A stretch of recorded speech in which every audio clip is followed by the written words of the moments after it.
Alright, hello everybody, welcome back. So, we're gonna actually try, today's gonna be basically my make a good team you can recommend to people day. I like to have one of those. I'll leave that one. And it'd be a good excuse to try out Valash. And I wanted to try out Raican as well. I think Raican Valash could be a pretty solid combo. So I'm just gonna start with those two on the team. Worst case scenario is one of them gets banned. I'll figure things out. Okay. So these two are basically gonna be like the core. I think I'll also throw a Moveset in there, so I got two Quetzal users. Yo, Mr. Bossy, good to see ya.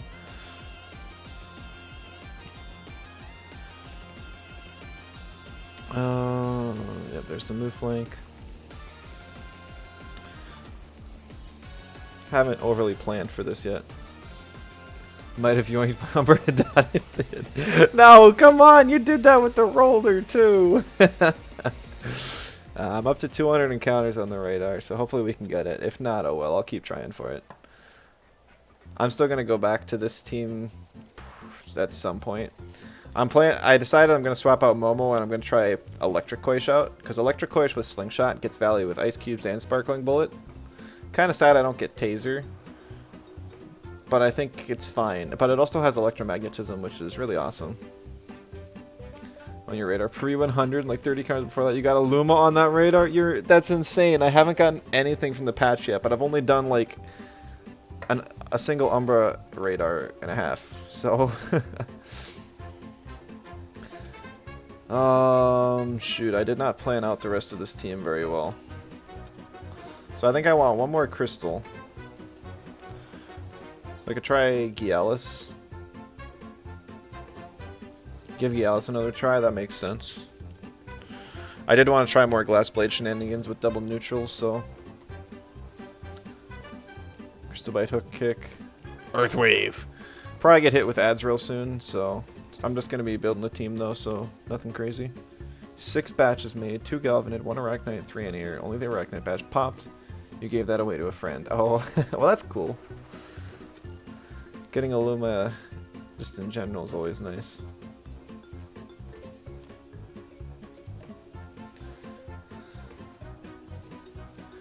I could throw Volgon on this team, but then I get like quad Earth weakness, so probably gonna avoid that. I could drop the Gialis. But honestly, I think Gialis is gonna be pretty nice this meta. I wanted to give it another shot.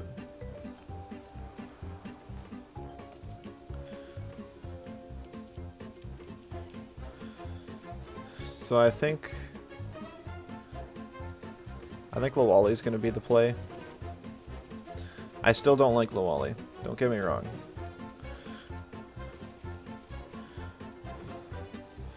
But you sort of need at least one nature with this core.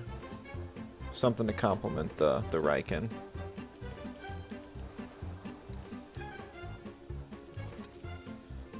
Natures are just too valuable. I think having a faster water would be good too. I'm not sure which one. I don't have any toxics planned for the team, so Kama Whiplump aren't really feeling it. Could be Oshiara. Or even Nesla. Nesla. I like Nesla. Nesla Lawali's always been a fun little duo. So...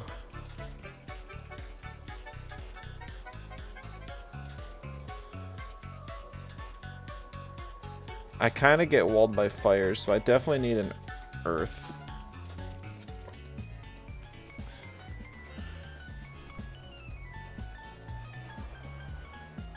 Let's see. Honestly, Volcrane doesn't seem that bad. But then I add another fire, which ends another earth weakness, so I can't have that.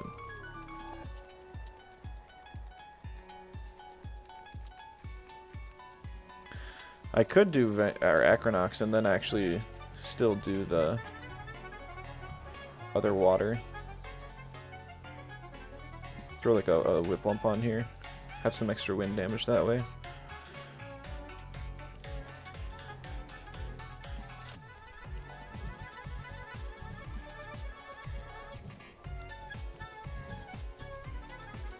Something like that. Triple toxic weakness. Got multiple things good at countering earths. Some things good at countering water. Whiplum can eat water hits too. I'm actually kind of leaning towards going Book Lungs on the Acronox. I just always prefer Book Lungs on this thing. I think having a free resist is too valuable.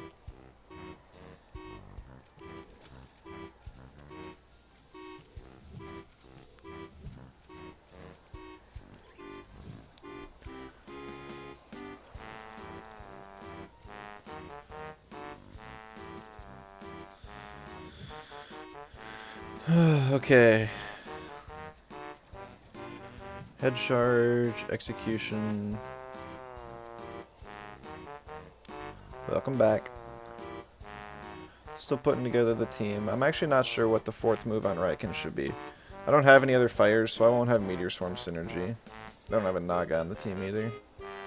Another thing is Stampede synergy is actually 2 prio now. So that's another option instead of like Held Anger. I've only got 1 Earth though, so I'm probably going to pass. I could go Rush, but it still does OX, and there's no way to avoid that now. Might just go like Embers for a cheap option. Not, you know, maybe Meteor Swarm is the play. Who needs synergy? It's just a spread move. Movelank. I guess the question with Movelank is, do I want it to be Hurry Ward or Unnoticed?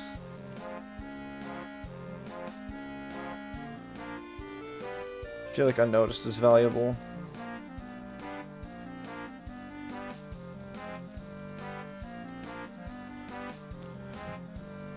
But at the same time, I'm always just a fan of getting Held Angers off. I could try like the silly power bank move flank, but I still think that's really underwhelming. And I got those moves. Forced into like Hurricane, even with no digis.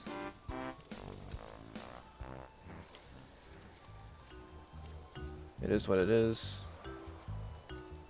Good way to counter Fainted Curse for Luma Radar on Pigapek. Tyrannac is probably your best option. Intimidator Tyrannac gets rid of traits immediately. Otherwise, running Nestlas with Electric Synthesize is good, because then you can just heal off the damage that you take.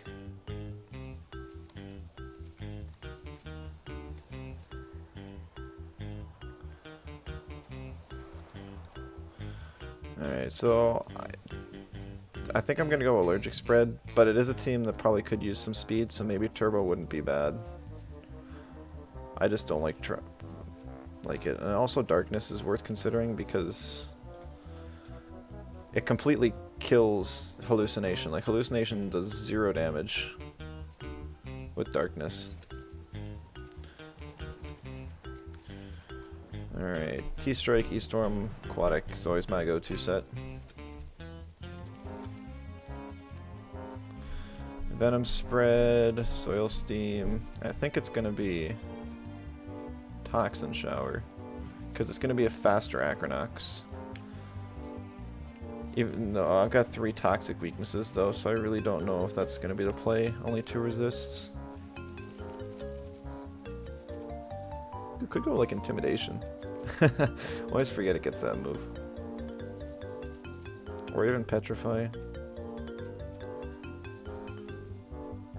Also, people were like, oh my goodness, why is this thing getting paralyzing poison? It's gonna be OP. Nah. It's still a cool move, and it's fitting for a Scorpion to have. I don't think it's broken. I don't know, it doesn't really have that great of moves. Maybe I put Darkness on the Acronox. No, I think you'd want Darkness on something that actually takes water damage, so you can prevent Naga from attacking. I'll use Toxin Shower for now. I just don't feel like thinking about it too much. And I already got those moves set up. Okay. Now, items. Make things Luma or Umbra when creating teams on Showdown.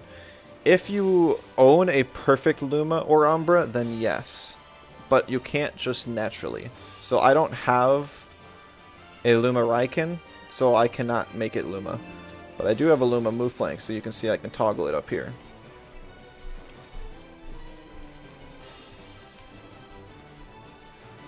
As you can see, I don't use these three very often, so that's why they're not Luma.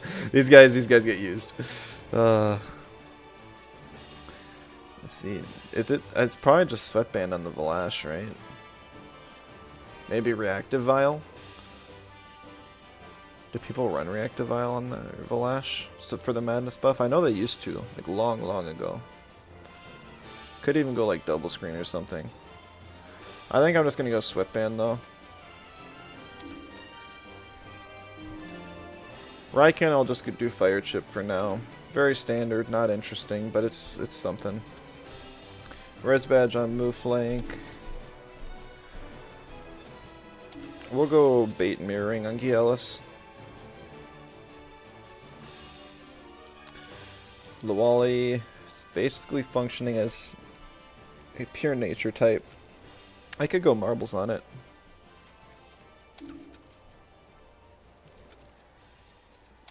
Camo on Nesla. Nesla is like the one time that didn't care about T-Strike losing the exhaust. I think it would have rather had the power. Because Camo on it is so good anyways. It's getting hit by toxic moves left and right. I always just like double screen on Acronox. Just for free damage resist and obviously Straw Shield on the Whiplump. Alright. Oh, hello Arthur. Enjoy your ban.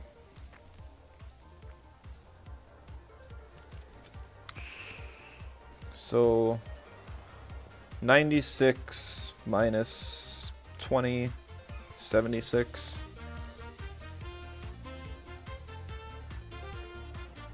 That's kind of painful.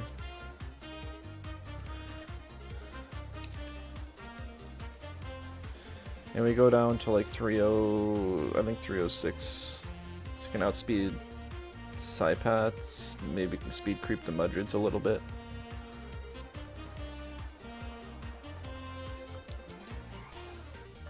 Maybe some like HP invest would be good. I don't know the correct way to build Valash. We'll see how it feels like this though. Raican.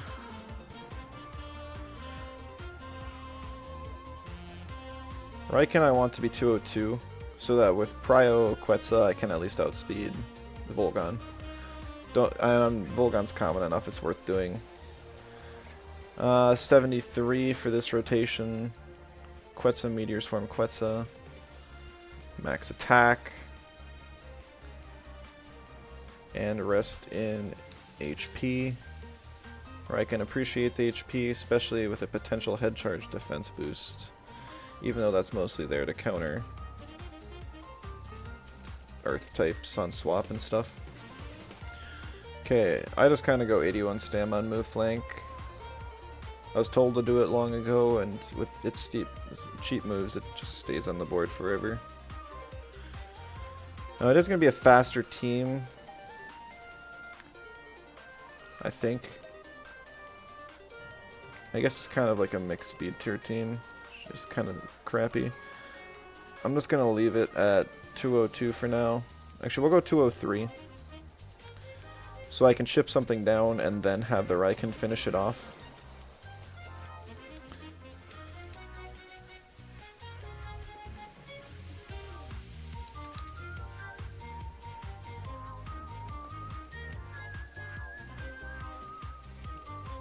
Nice, okay. Giellis. So I actually don't know Mudrid max speed offhand. It was so irrelevant for so long, and it's got a unique speed tier that it's just something I don't run into, like, ever.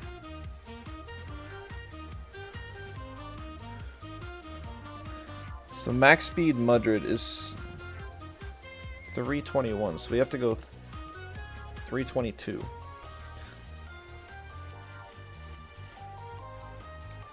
Which, yeah, this is it's like a crazy fast. Just a random code.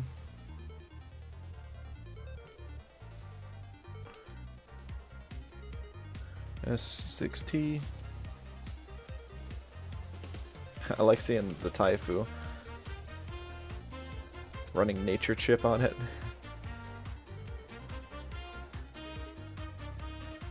Seems kind of goofy, almost like it goes a bit too much into support.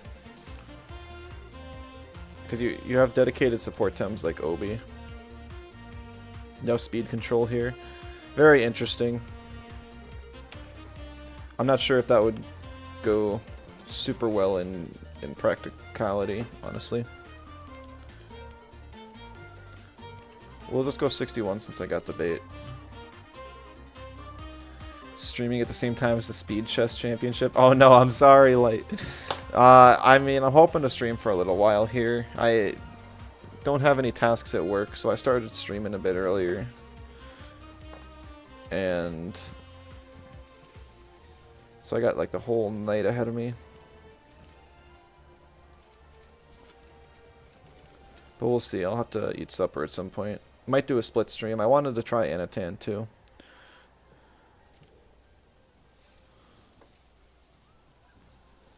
Actually, I don't need full 81 anymore. What's Triple Plague?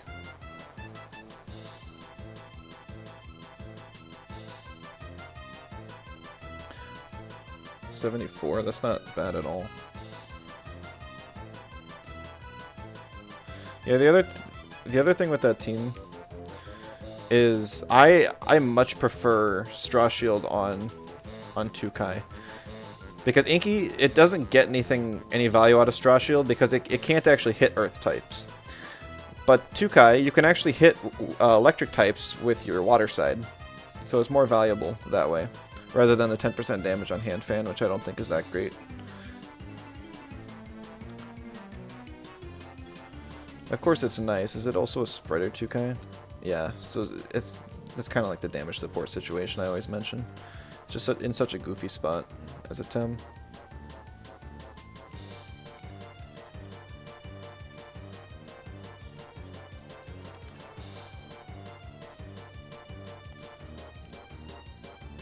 Okay.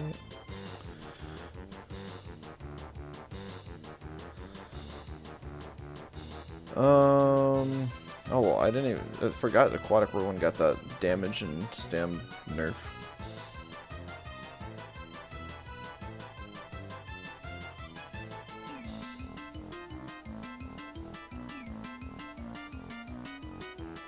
Can't type my numbers into a calculator correctly. Nestle speed turn is always weird. I used to tier it around beating Tolkien, but now Tolkien's irrelevant.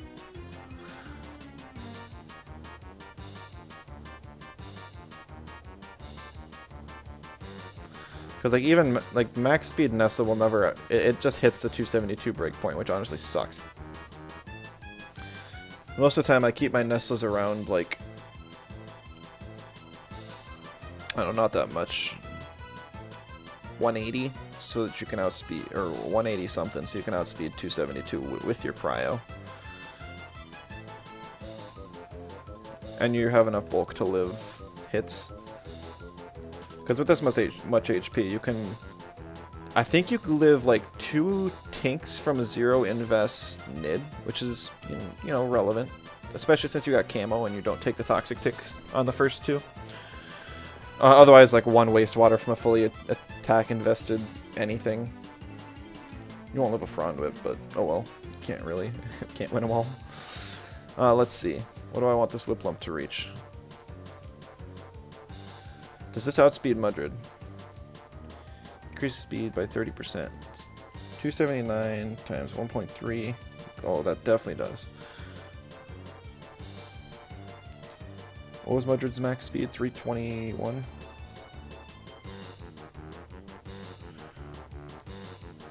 So I just need like...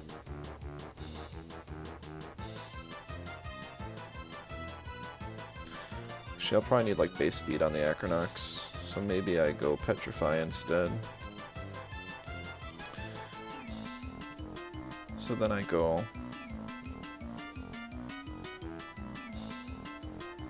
like 273 still, just so that I can outspeed. Even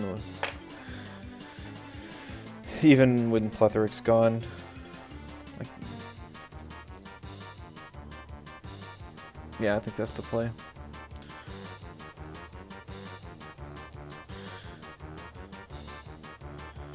And let's see.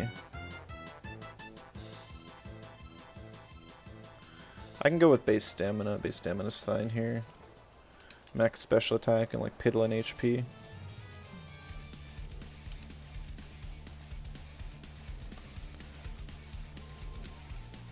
And now I can just go 65 stam. Max special attack and throw the rest in HP.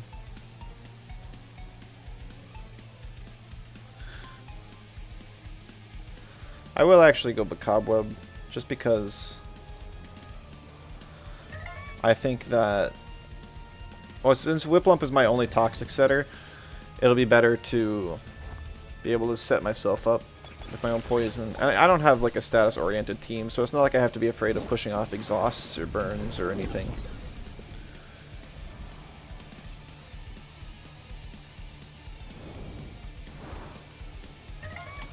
That's mainly why I avoid using Cobweb. Like, besides the fact of just having a free resist of a type you actually want to be on the board with, getting that extra, or if you're playing like a Venom spread team, adding a second status means that you can end up facing a Sparks user that can just push off the poison, and that's always awful.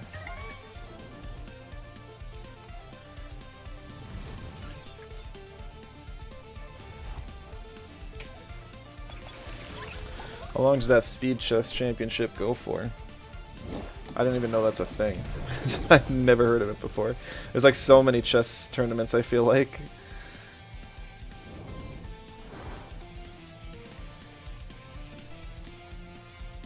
Oh, that's somebody's Sadati. I'm like, hold on, why can't I run into this? Oh.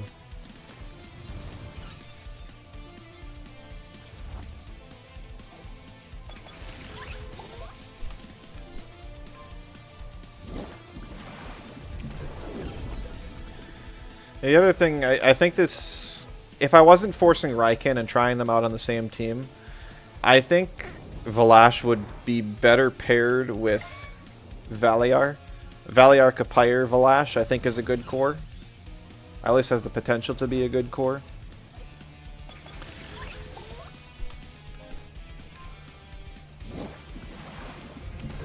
Still got to worry about that Earth weakness, and there's no great natures to pair. Like, I'm trying to run the Lawali. It is nice to have Whiplump exist again, even if I don't like Straw Shield as an item.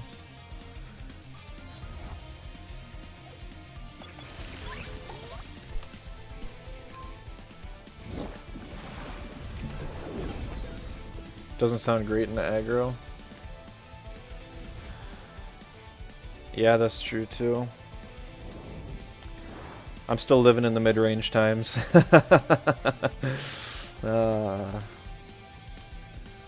Yeah, I don't know what the best play is to beat these Mudred Valash, or the Mudred Volgon Naga teams.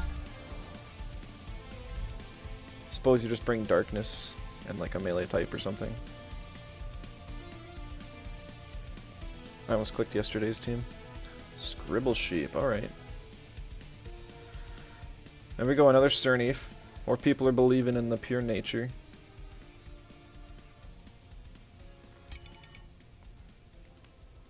I don't know what this team is weak into. I think it's just Volfi.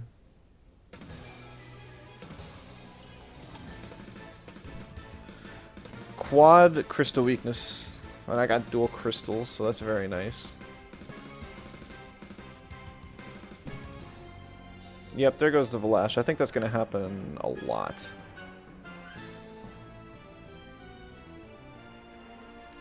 I have plenty of options here. Scunch is the main thing I don't want to see.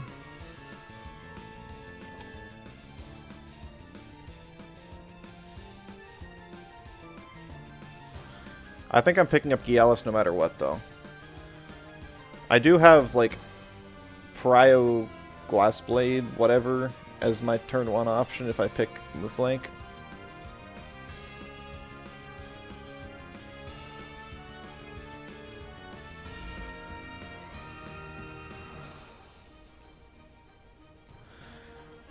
Which I'm going to.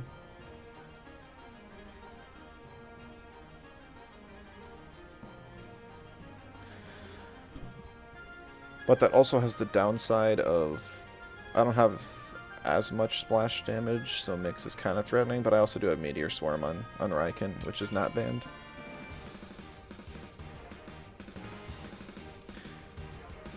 I think I have enough fast options to deal with Valiar. Not super scared of...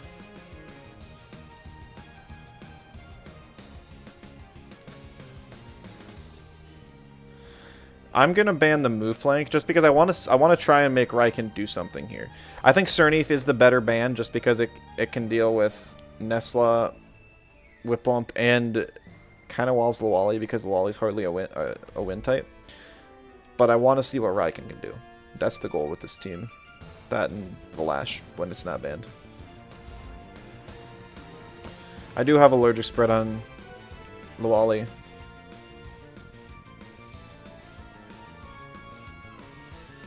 And I'll bring Whiplump for speed.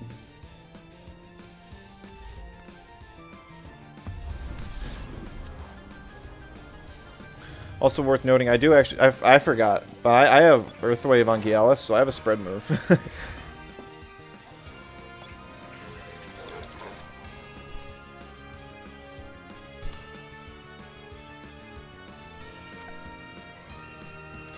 It could be like a mix swap play.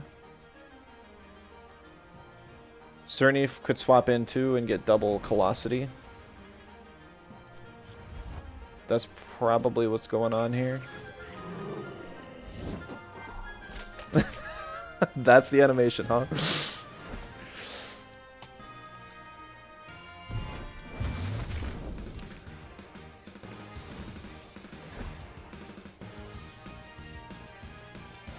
P-jab into the Gialis. That's not too bad because I'm immediately swapping it out.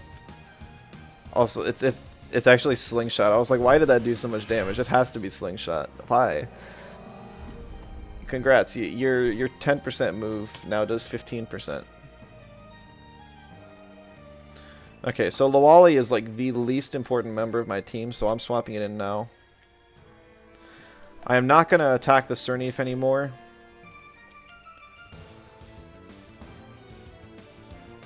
Because I'm just going to be giving it more Colosity stacks. I want to bring Raican into the board, but I need something to die, so I can do it safely.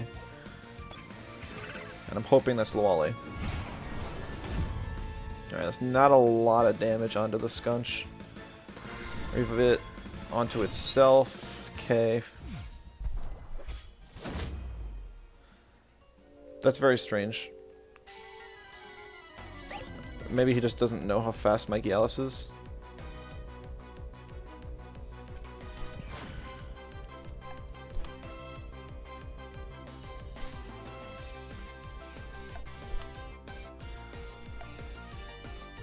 I'm going to assume it's a bit of a slower Scunch.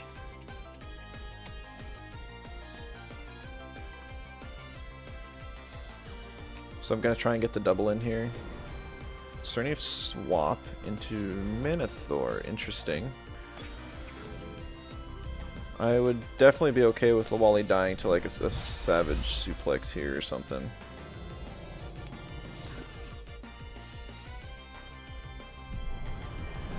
But alas,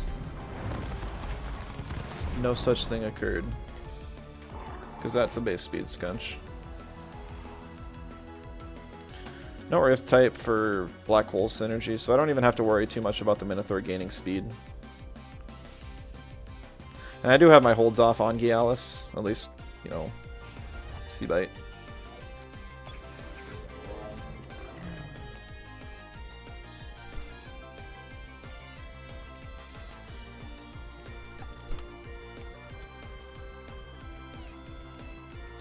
I can't safely bring in Gialis here, which kind of sucks.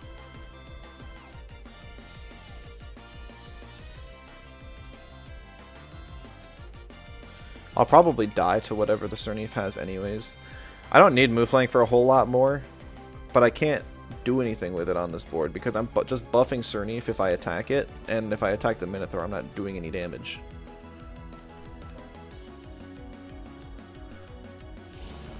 Oh yeah, going for that Cernif win con.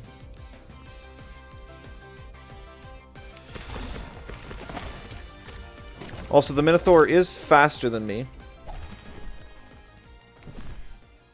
Highly speed invested. Based on how much damage it took from... Or based on it outspeeding me. Okay, so +2 Frond Whip, probably like a 0 attack invest Cerny for something that didn't seem to do a whole lot. Minotaur goes down. Just playing the ignore the Cernif game till I can bring in Raican and kind of sweep. Gaia, go ahead, bud. I was already ignoring you anyways, and your building blocks was gonna proc.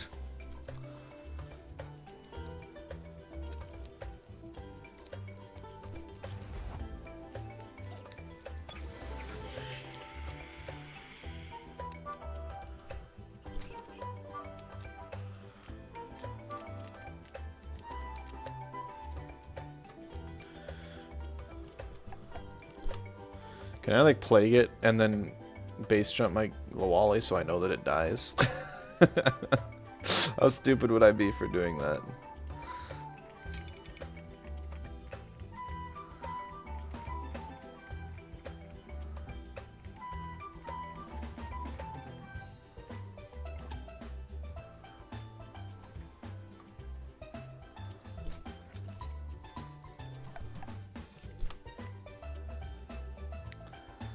Also, where did I gain this stamina from on move flank? That's just a visual bug, right?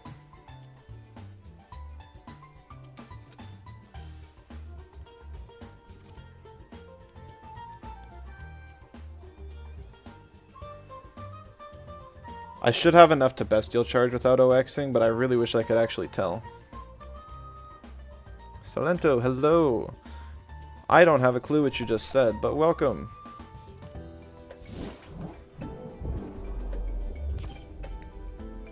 That almost killed me.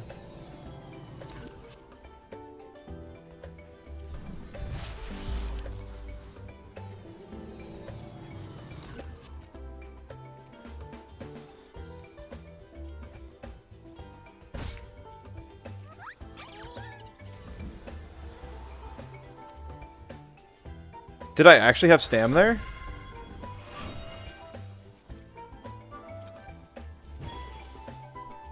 What do I have stam from? Am I forgetting something really obvious?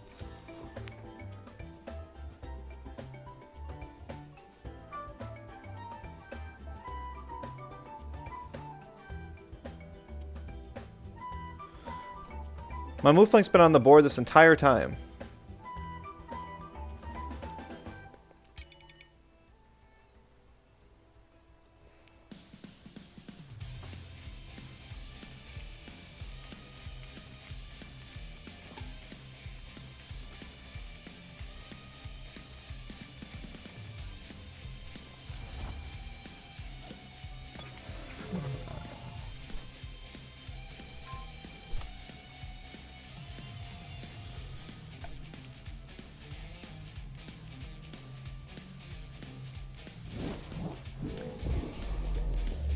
Emanip on the Raican makes sense. He needs to start chipping that down.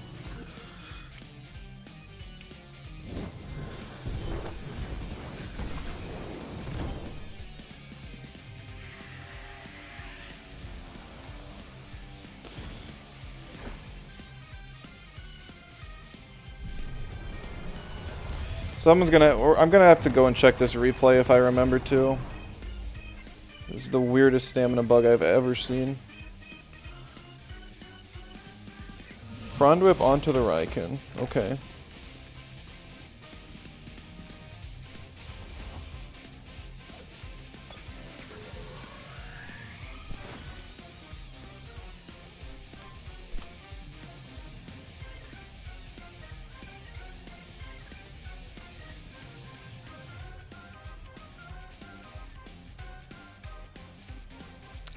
I'm just gonna rest since it seems like he doesn't want to attack the move link at all.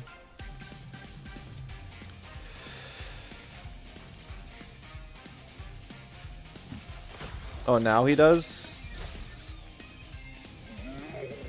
Alright, so I at least get one more prideful proc based on that.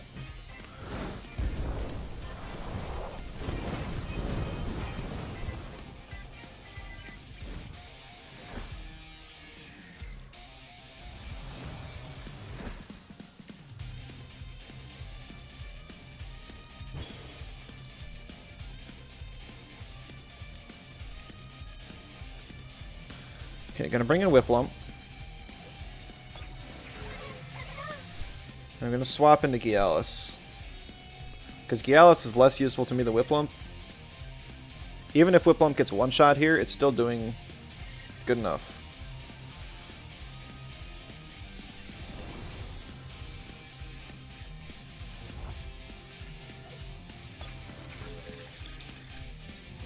Because it's eating the Frond Whip then.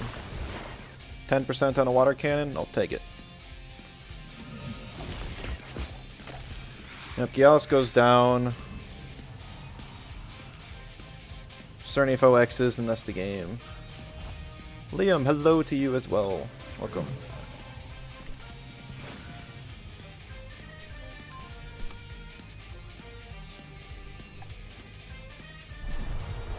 I don't even need the Raican, but it was good to save it just in case. GG.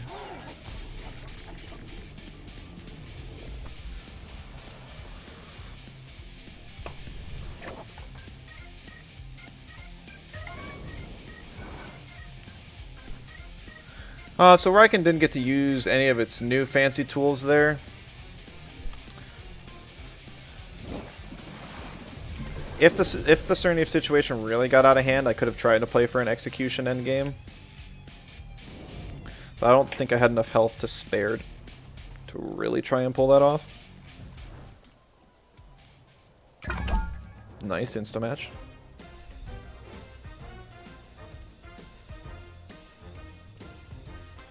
It aches. Oh man, I didn't even know that was an icon. That must be the new banners. Digis, Valash, okay. No. There's 2 Earths.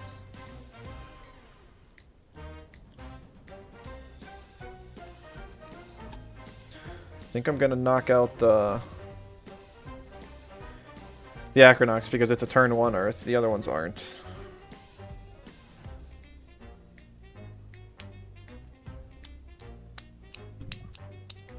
Now Raican's banned, but that means Valash is available.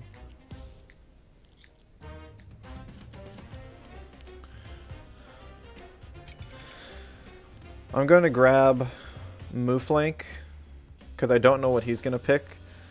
And I want to pick a physical attacker that can potentially deal with Valash. And because I actually have Glass Blade.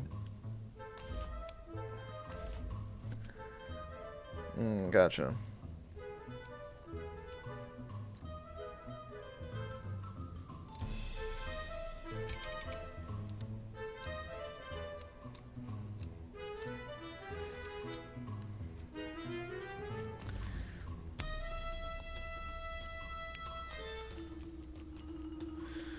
So I won't get burned if I get digital torrented. He doesn't have Sinner Typer bonus, so it depends on how much special attack he has invested on both of these. I know historically Volphy has gone without max special attack quite often. But also this looks like a pretty aggressive team, so I wouldn't be surprised if it's primarily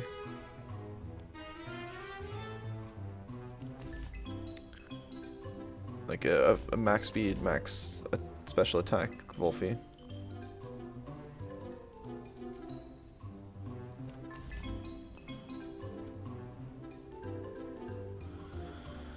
I'm gonna bring the Lawali just because it'll be good against Wolfie and Nesla. But also kind of would have been nice to have Whiplump against like Obi.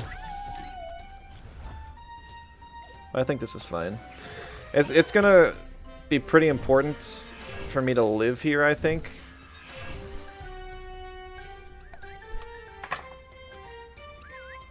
So I can take out the Chromion. But at the same time, I get damage on Wolfie regardless. And I can bring in Lawali next turn if need be. Chromion swap. Okay. Fair enough. Called my bluff. Didn't want to risk anything. Okay, I think I'm very confident I could have taken the Plasma Beam.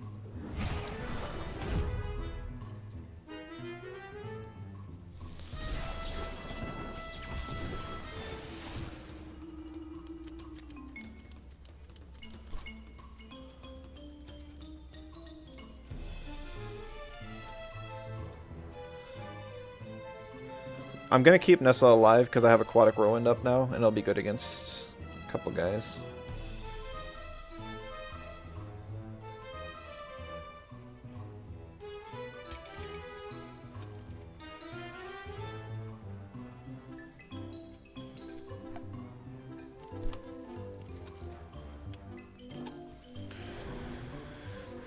I don't know his speed tiering at all here.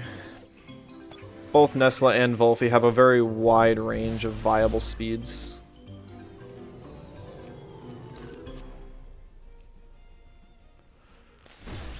T-Prison. Okay, there goes my Held Anger plan.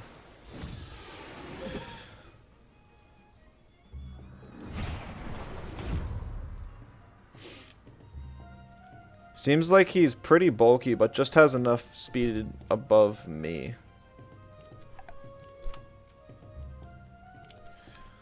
Which is very unfortunate.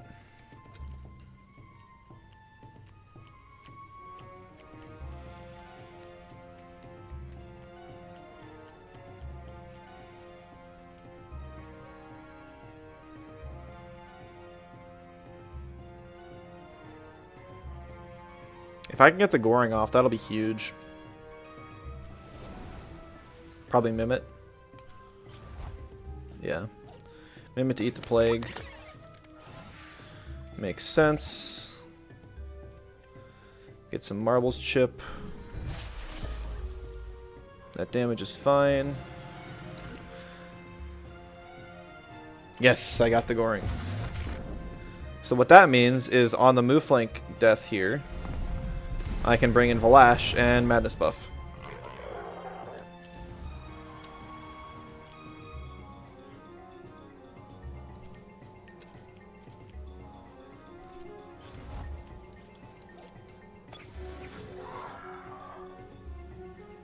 Get some Marbles Chip, which is unfortunate.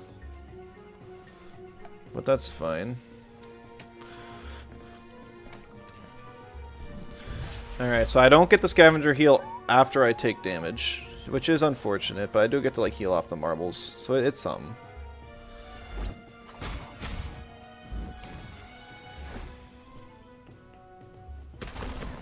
Get to see how much damage this does. That's a big chunk that I would not have expected. Must be a max special attack Mimit.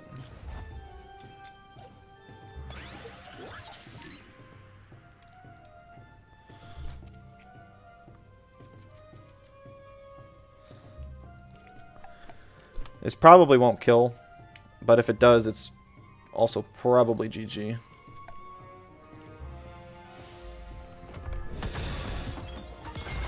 Yeah, I didn't think it would.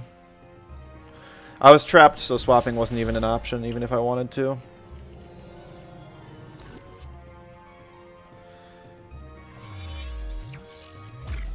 And I don't live. Darn. If I would have lived, I would have been able to get Scavenger Heal from the Chromion and got a whole nother crystal crystal spikes off.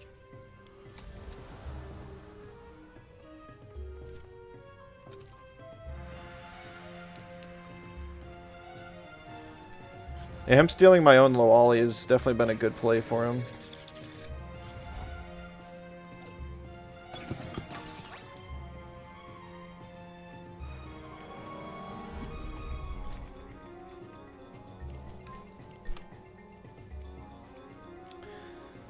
Mimit probably OXs.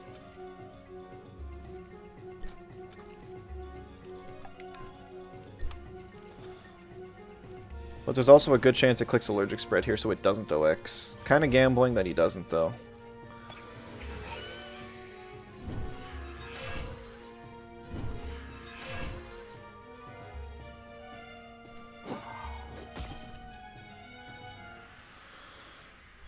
Plasma Beam. Alright, I need to live whatever the Lawali's got coming. Hurricane. Oh, okay, so Hurricane doesn't OX. But he gets the speed boost. Ah, man. Who would have thought?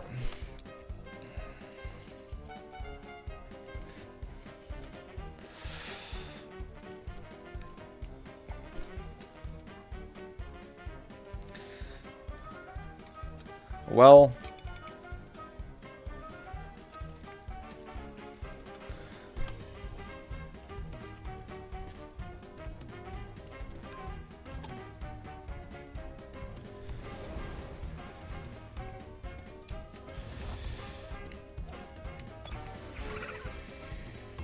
kind of gambling. Yes, I got that right.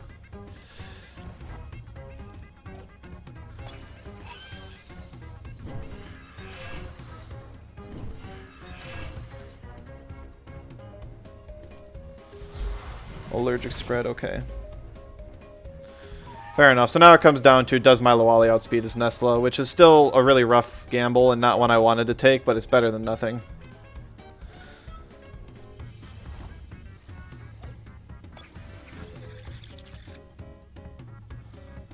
Like, it's completely down to that.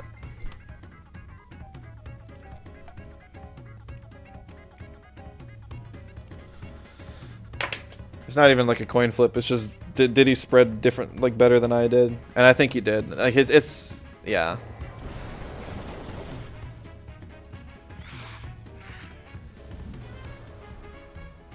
Bernie Senpai, hello to both of you. Great to see ya. How's it going? Have you been playing Bernie? Or? Definitely understand if you haven't. But it is a good meta. Yeah, this game was just a matter of getting outspread.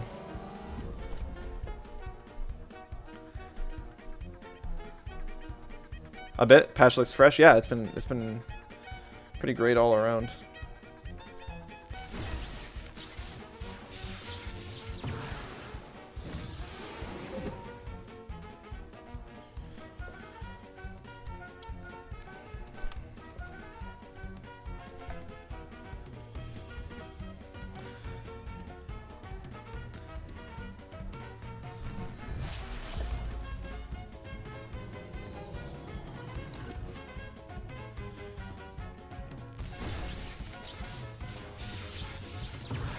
No Plasma Beam on the OB? Seems kind of weird.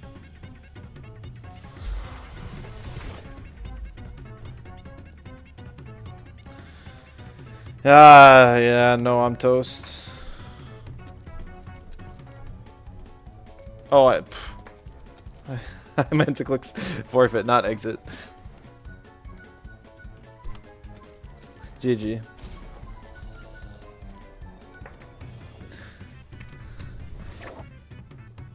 Yeah, I never play around Mimit very well. Especially landing ones that steal my own Tems.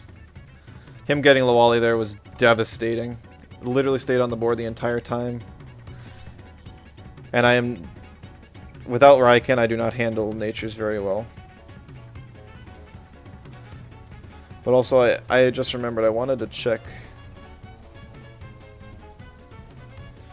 I wanted to check this replay because of that really weird stamp situation.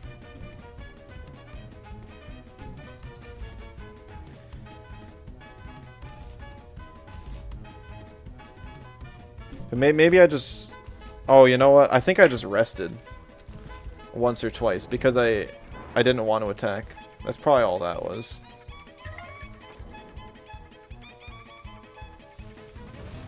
Oh, great. The pink squares are back. Are you serious? What are those even supposed to be?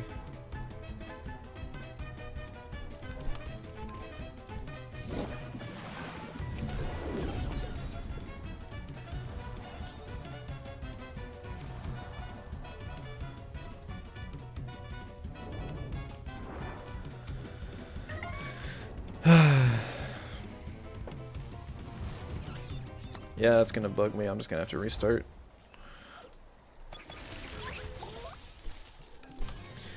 But yeah, I mean, the Valash did not feel great there. Maybe I need to invest more bulk. I wanted to invest speed so I can outspeed all the stuff going on right now. But maybe that's not the play. Don't worry, I'm not quitting. I'm just getting rid of the pink squares. The only way to do it is by relogging. While it's relaunching, though, I'm gonna take a bathroom break.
Best with bulk and control Tems. That's most setup Tems, yeah. I think it would have been great if I had just attacked the Lawali instead of madness buffing. I wanted to try the madness buff. But seeing that it didn't kill was sad. I probably should have also just targeted the Lawali instead of the Chromion. I did not assess the situation well enough at all. I was too busy thinking like, oh, the Chromion is probably squishy. Squishier than the Lawali at least. The Lawali has pretty solid natural special defense. So that was my thought process, but I think if I would have taken out the Lawali, things could have been different. The marbles damage racking up also wasn't cool, but it never is.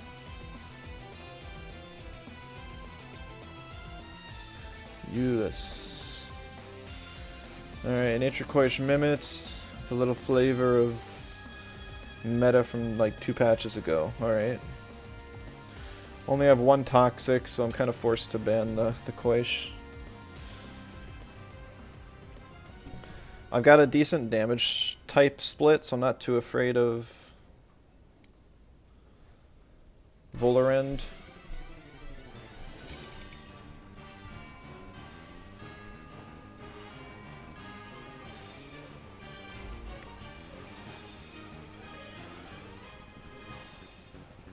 Might be a Lawali Nestla lead. Yo, Torque. Good to see ya. Tout. Babawa. Okay.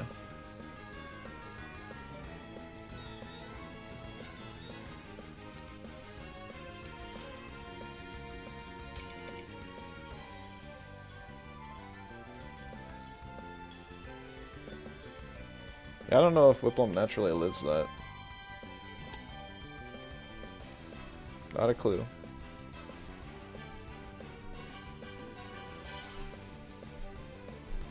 My Nestle can live, but it won't do much after that.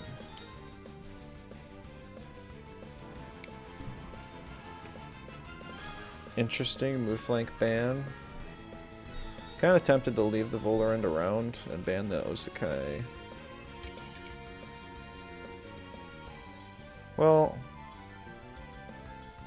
shouldn't need to ban the Osakai. I think I'll actually ban the Mimit, just so he can't do any sort of cheese on me turn 1, pick up another Baboa.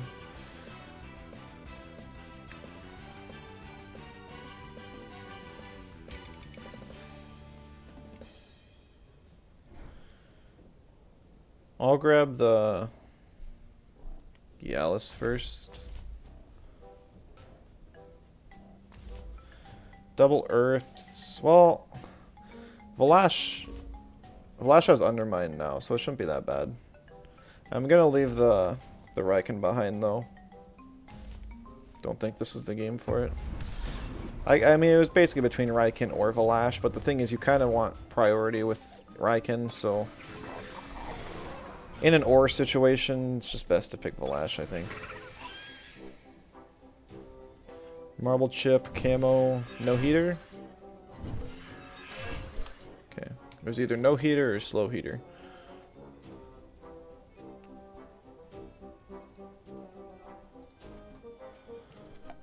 Plague the Baboa, T-Strike the Tolkien. Tolkien swaps. Wolfie comes in. Makes enough sense. Lawali just loves this board, but it's not like the best thing ever, that's for sure. Oh, I barely live that. The War Drum, okay.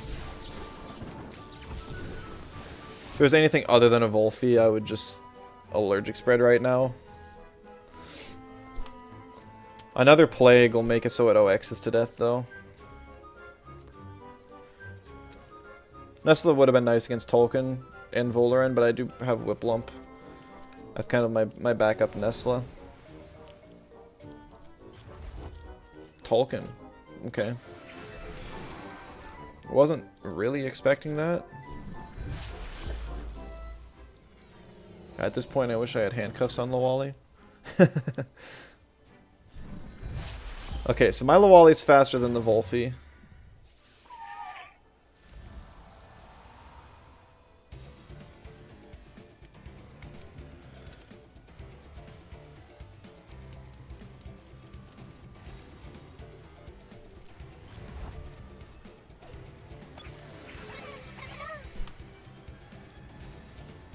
Alright, no Fiery Soul to worry about, so I'm actually going to swap Lawali out and bring in Gyalis to get holds off.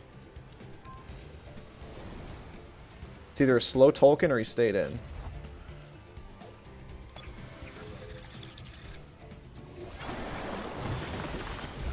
Apparently both. No, he probably didn't tornado there. Plague on the Whiplump, and I'm trapped, so that's a little unfortunate. Wolfie will die to the hook kick if it stays in, I imagine. I guess it's possible it doesn't.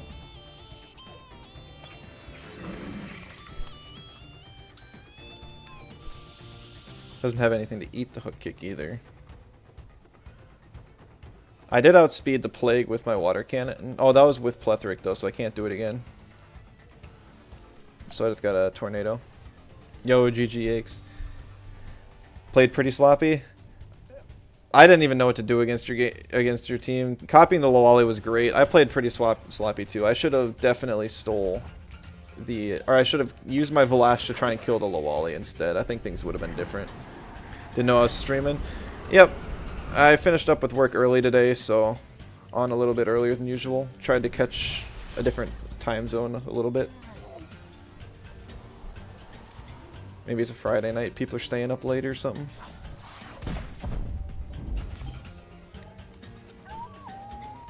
You know, with Tolkien gone, there was no reason for me to save Whipplum.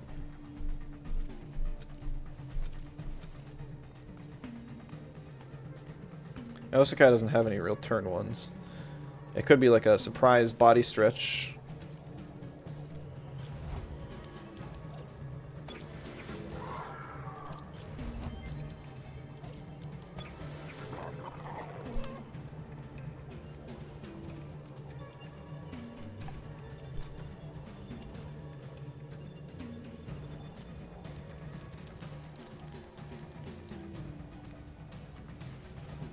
I don't think that Seabite kills.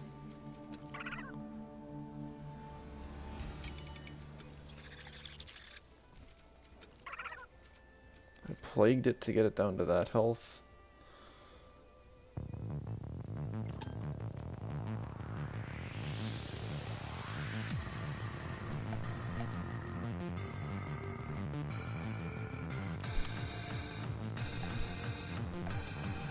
No! You actually swapped in the Volaran there? I wanted to kill the Volaran because that's the only thing that's stopping my Lawali from ending the game.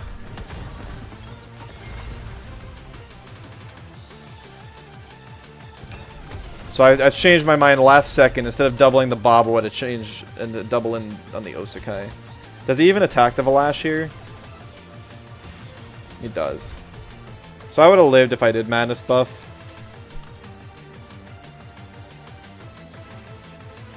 Oh great, and my stamina's off, so I don't even have a 3-turn rotation.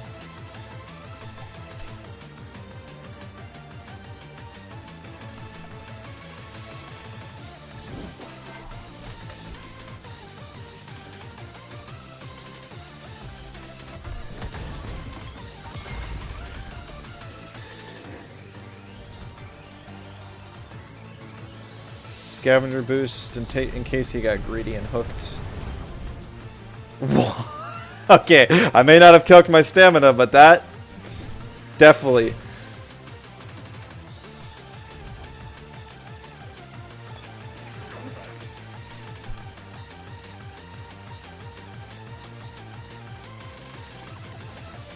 Unfortunately, I don't know what trait of Volaran this is yet. It does have holds off.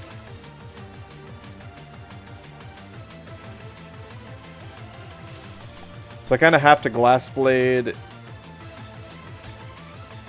I guess I can Undermine. Let me give that a try, see how much damage it does.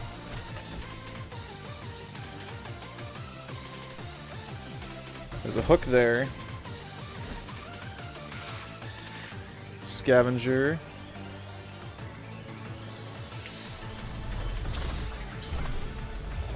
Undermine does not kill.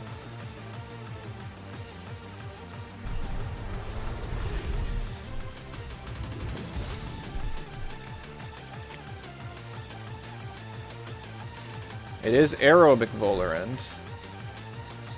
But it no longer has Prio because Tornado's gone. And I also have Sea Dust Synergy.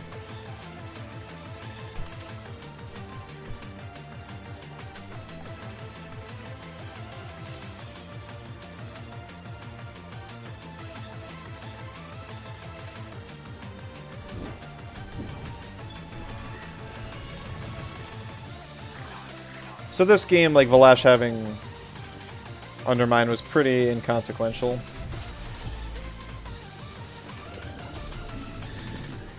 But I could have used it against the Osekai.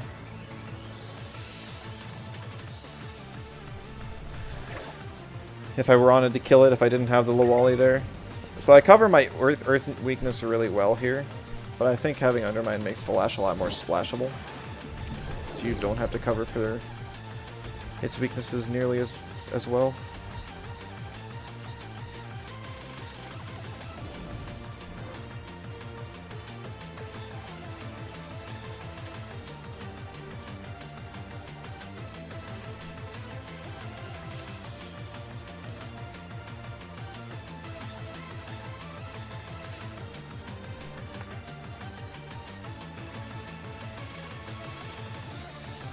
Let's do a couple encounters while we wait for the ads to wear off. I don't know if I'm going to get another instant queue or not.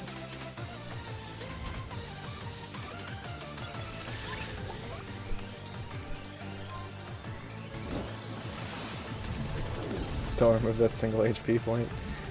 I'm not going to run into that again. There's no way. That was such a weird one-off chance thing. I don't think these spreads are good anyways. And I don't even actually know if I'll run this team for the whole stream. I really wanted to try Raican. But I don't know, I think Raican you just need a bulkier team. And this is like a weird fast team. Try to get some value out of Valash and Gyalis as well.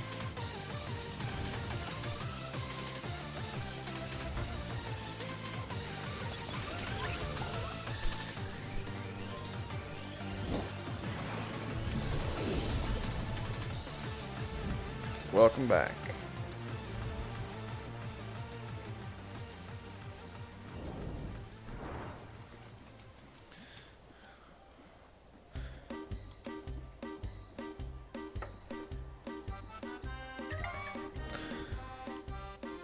Yeah, what else?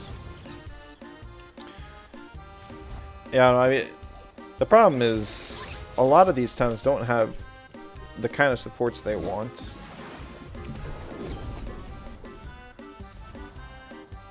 The best support for Raican is still probably Decidor and a Geist.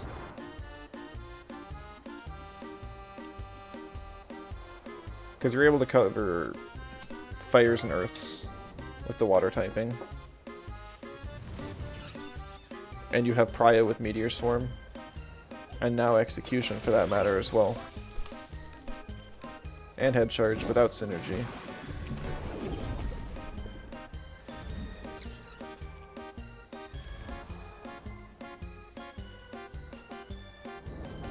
Rolder probably just shares too many weaknesses. That water weakness is kind of nasty. Pretty much every team has like 2 waters now.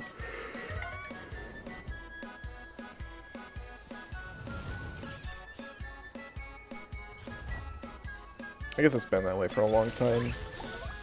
Because waters are the best thing to do with both fire stacks and digi stacks.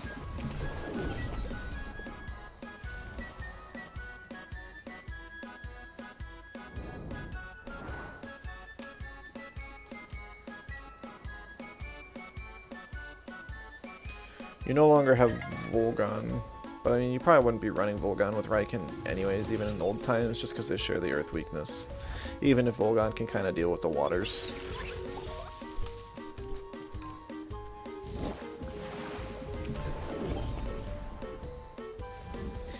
It seems like Krem has done a really good job, like at least this patch, of giving tools back to Thames after they removed them all. Like giving Raican Execution and even Head Charge, I think are 2 great additions for it. For what it wants to do. I don't know if it brings it like to the top of viability or anything. Definitely not to the top, but even like if you built a team specifically around Raican, I don't know if it would be the top performing Tem. But it's probably consistent enough that you would be able to. Alright, rematch against Scribble Sheep. Looks like they brought a different team this time, though. Quad Mental. Really not sure about the severe type stacking. Basically, just take out the earth and we'll go from there.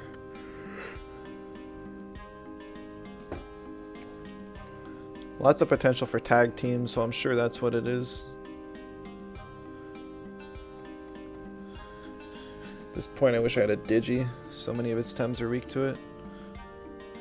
Okay, so Gyalis ban.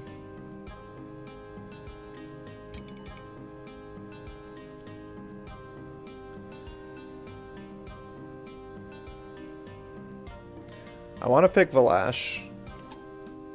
And I think I'm going to pick Raican first. Because I banned his only Earth and there's no waters. Just after saying that there was going to be... There were so many waters. Here comes a team with none.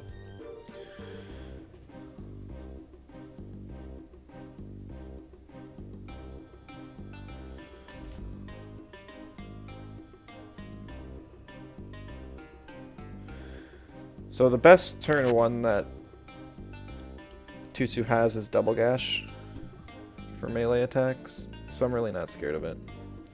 This is my only other crystal though. My spread options, I got Tsunami and Bestial yet. Probably just gonna take out Volerend.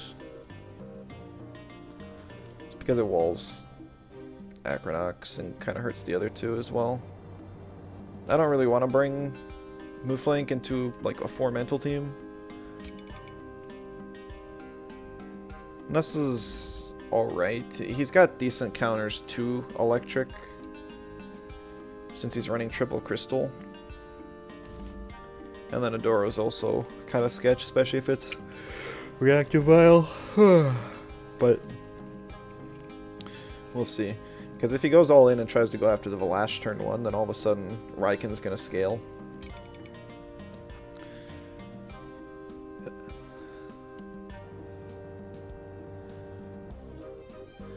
I think I'm actually going to pick up the Mooflank just because I want another synergy for Raican.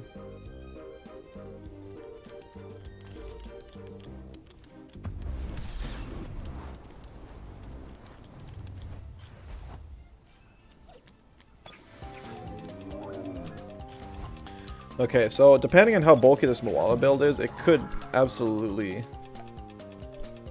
survive this turn 1. C-Spikes could probably do like 60-70%, and then it's a question of can the Synergy Quetzal kill. I do have Fire Chip and Max Attack for maximized damage, but it's still sketchy. Basically gonna ignore the 2-2 for as long as I can. Oh, Moala swap into Gialis. I think if he swapped in Mix, that would have been his best play, because the C-Spikes would have put it into Puppet Master, and then I would have got redirected.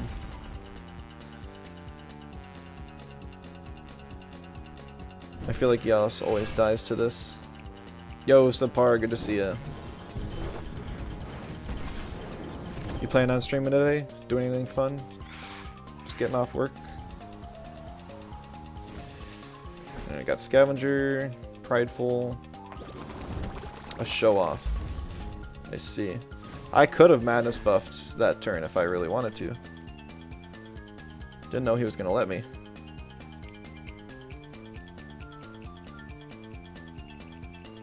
I mean, if the 15% off tag team is nice, but it's not ignore and show off in your face and swap in a weakness.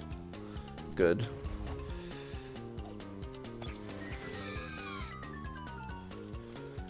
Morale boosting whip could be maybe like a high toe onto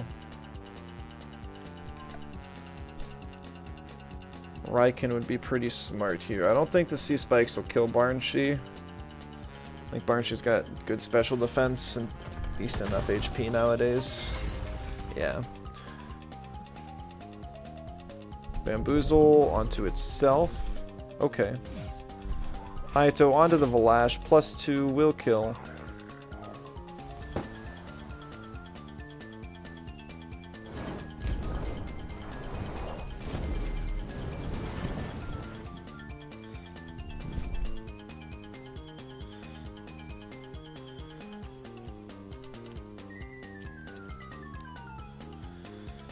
It would be easy to bring in Nestle here, but we're going to bring in Mooflank.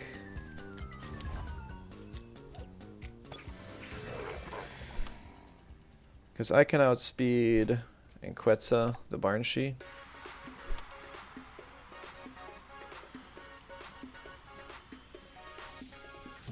Then I can just base jump the 2-2.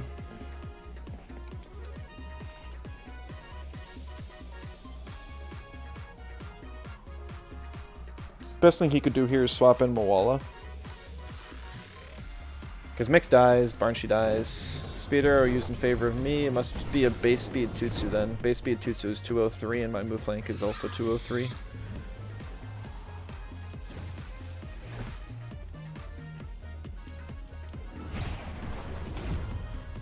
Okay, not quite enough damage. Feathergat. That's pretty big damage.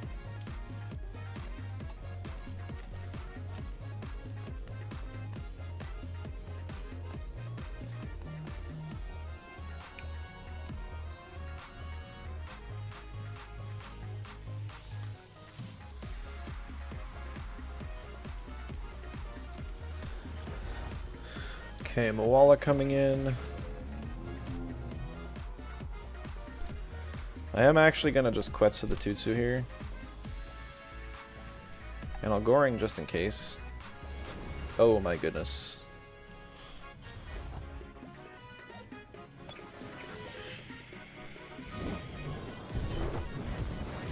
I haven't even used like the buffed parts about Raican yet. I just haven't had to.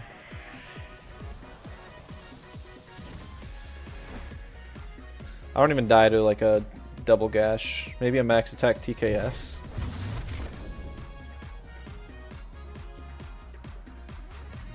On to the move link.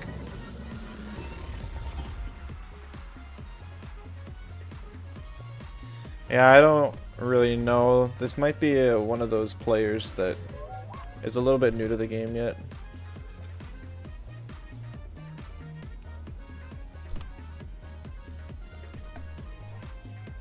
Commander, hello, welcome.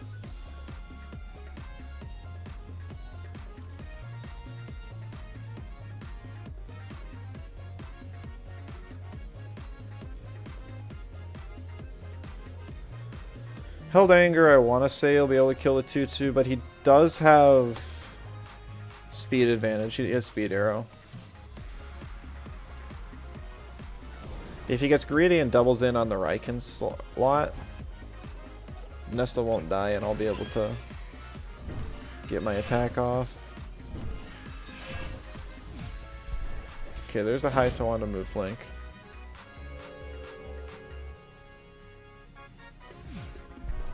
Double Haito, interesting.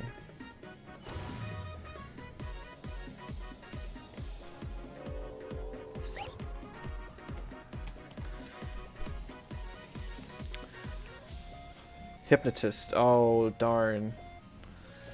No, that won't work.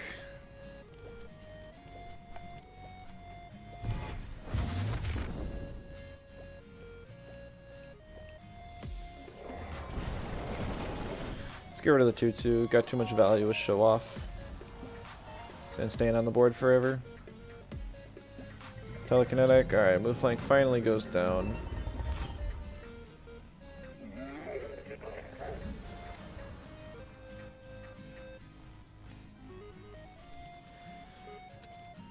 But this Moala is not about to have a good day.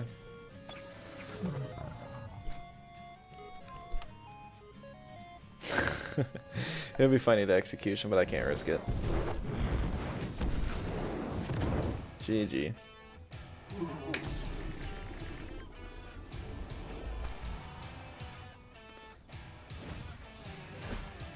Yeah, I think there's a bit too much type stacking going on with that player. Also, a bit rough swaps.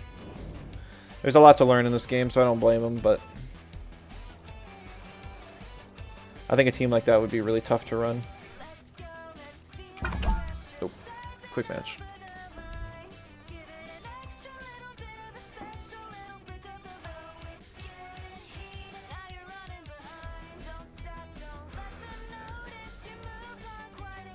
Alright, low gain, alright. Looks like a slower paced team. And then a Volgon. Maybe he's just trying to fit all three mythicals on a team.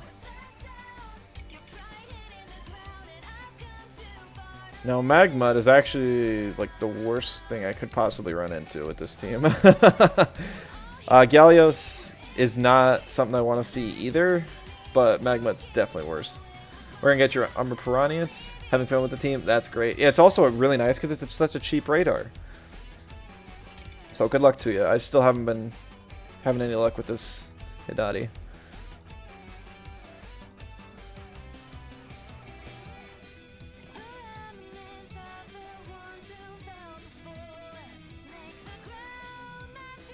I think I'm going to go Gialis.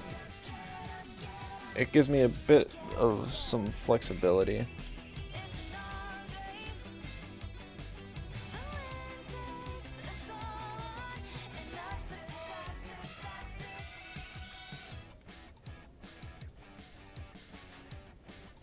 Voloran's interesting. I wonder if it's going to be that fabled Rend, Toxic Spores Voloran that I've heard so much about recently.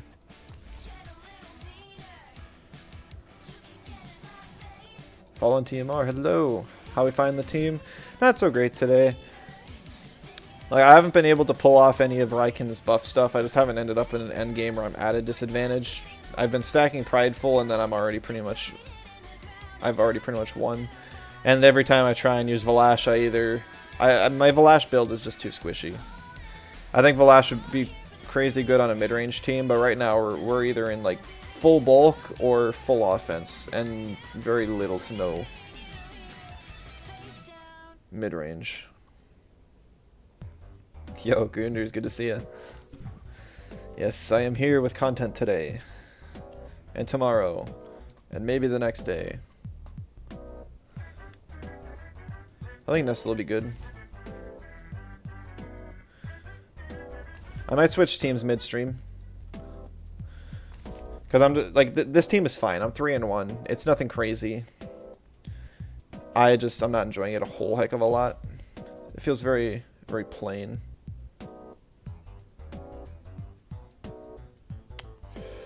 I think I'm going to go with the Lawali here. Just because I have the exhaust option. Can't confirm now the Volerin and Grunder. Stall is really strong. Okay, gotcha. Yeah, I am a little afraid of it, especially since my ramping on Raican is kind of based on getting kills, which, if I can't do it, sucks.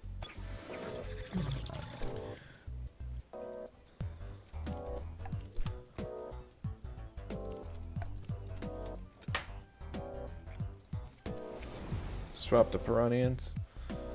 No, the Gallios. Not what I was expecting. Interesting. No camo, but that doesn't really matter much.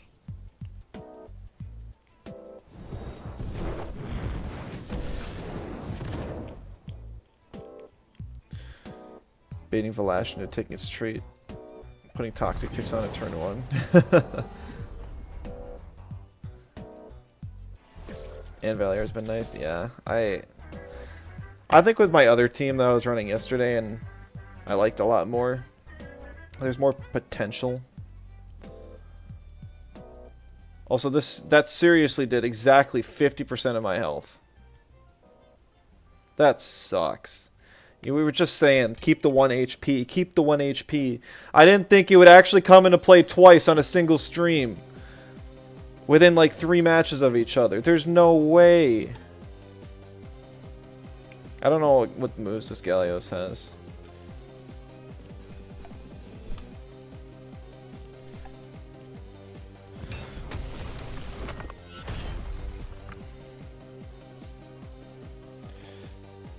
Okay, no head charge animation. That's kind of goofy.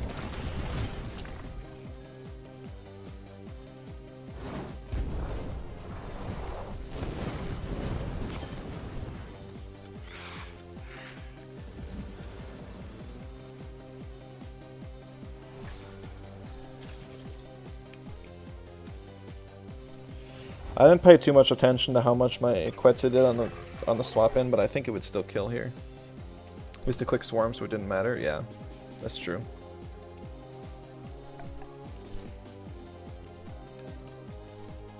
He's letting me get the buff.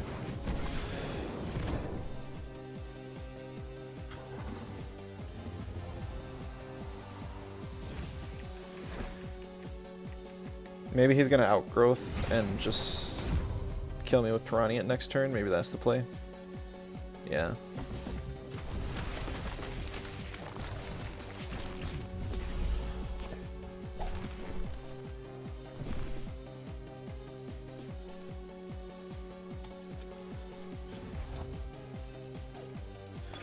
Bulldigger under backline's looking crazy. Yeah, I should have kept the Gialis for that reason. Well, the whole team is like super squished though. It's not a good team.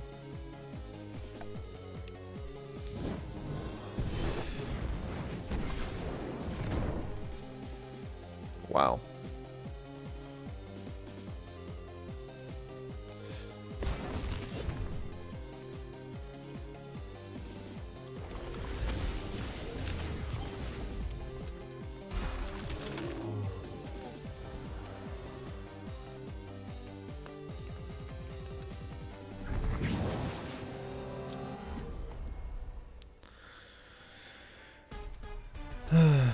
Smoldering Kiss, Meteor Swarm, Outgrowth.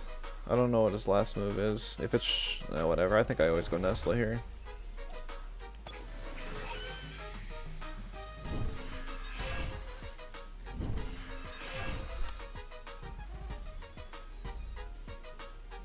No, Diabolo. I was like, what? Oh, man.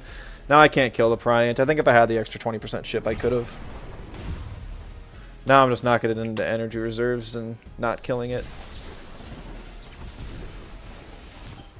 Yep, I would have killed it. I would have killed it. That so sucks. And it is like an aggressive Piranha. That's so weird. I don't know what kind of team this is. Oh, he does have Sharp Leaf. Okay.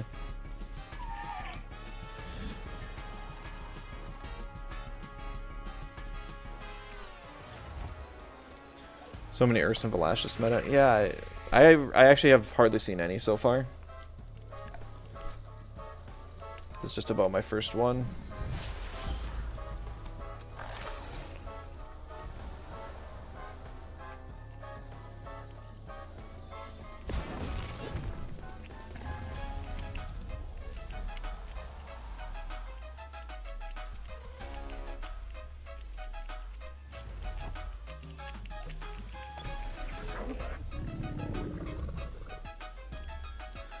Get some Marvel's chip at least. Take what we can get.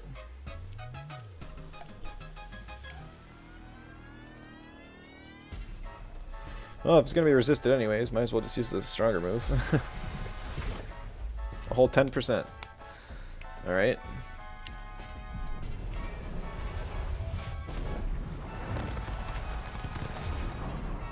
It's good damage, but not nearly enough.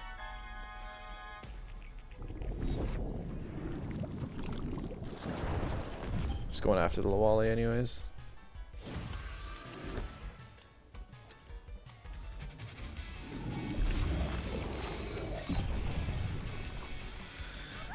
Yeah.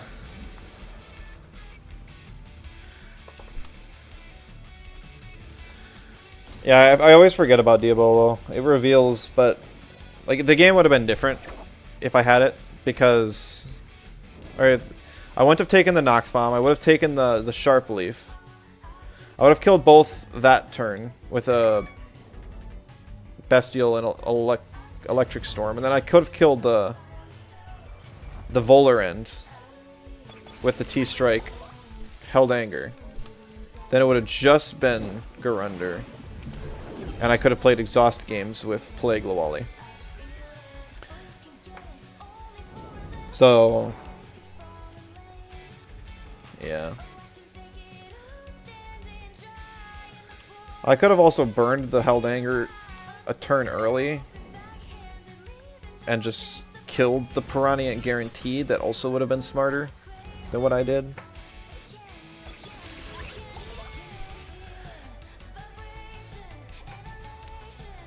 Having a Gialis that can't even take hits though feels so bad. I haven't even seen a Mudrid or Naga today. Like, are people just bored of it already? Face too many Darkness users that they gave up? I don't know, I still think Mudrid's crazy good. When I play my other team, it gets banned first a lot.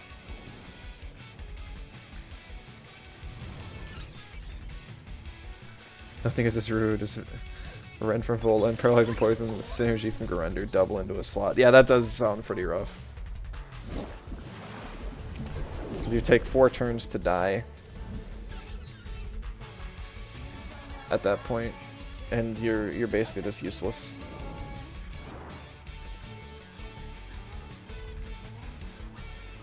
That didn't even look like a stall team though. I bet you that was just a typical aggro team with maybe like Shelter and a bulky aggro team. I still don't know why there was a Volarend on it. I definitely see what you guys are saying with the Vola. Like the strategy does seem really good, but that team there did not seem like it was what I thought it was.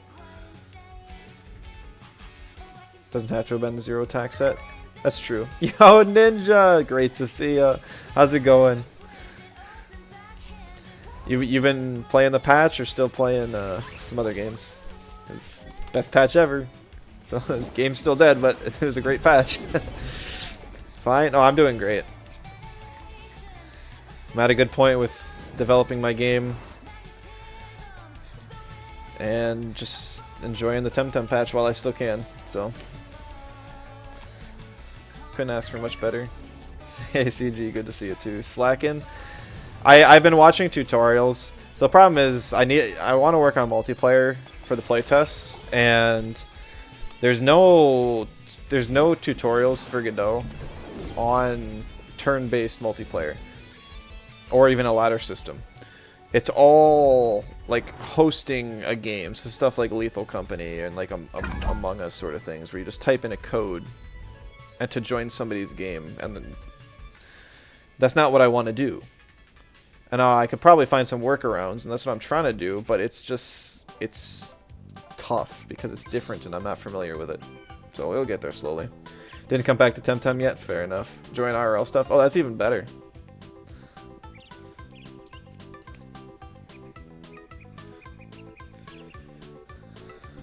So I think this is the first Platymus I've seen all patch. Yeah, have you been getting good weather where you're at? It's been pretty nice here. A couple hot days here and there, but for the most part it's been a nice summer. No Acronox. Acronox would have been good against...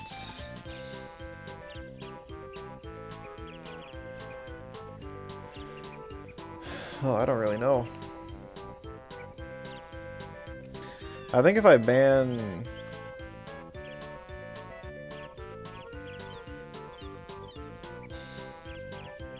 Amphitheater, then Nestle's pretty free.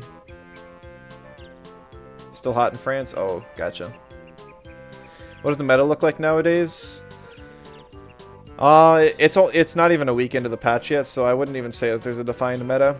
It seems to be that we have extremely fast teams and extremely slow teams. This is like one of the first patches I've ever seen where mid-range is like one of your least viable archetypes. Volgon got completely reworked to be a faster special attacker with good coverage. Highest special attack stat in the game.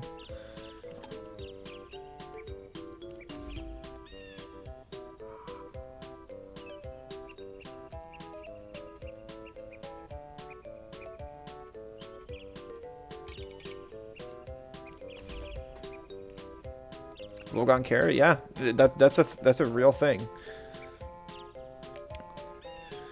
And then they also buffed hallucinations, so now it's just an absolutely crazy move.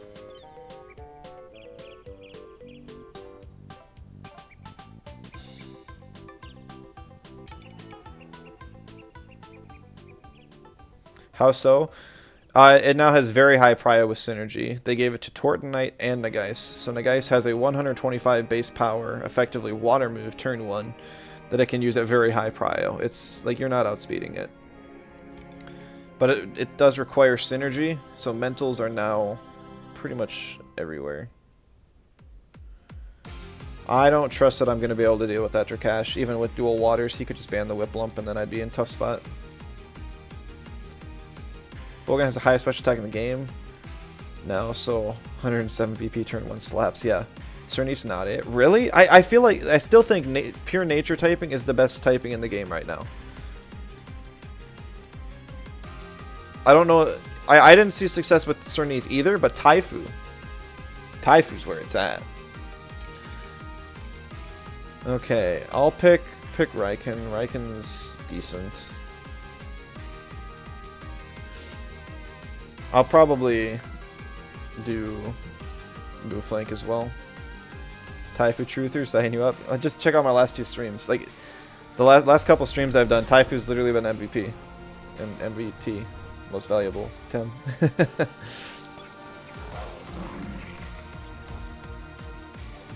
I don't know if it'll stay that way, and I still don't think it's a great judge because I am facing a lot of players who are...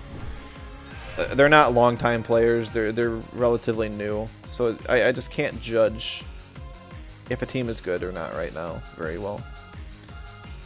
Your set is bad. Callow full bulk. Random revet bot. Oh yeah, no, that's not what I would do. I like just you want the damage. I think I'd go settling, water cutting, still.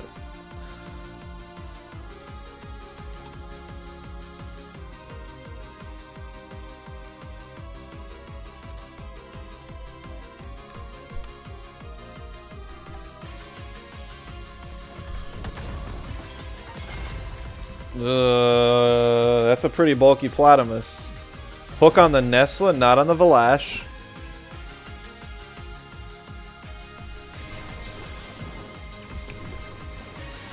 Okay, no, Plata's down. Have you played Typhoon with Baton Pass and swap out trait next to the new Welcomer? What do you think of new Welcomer? It was my idea. I was saying it should be 15% health though. It's still cool to see though.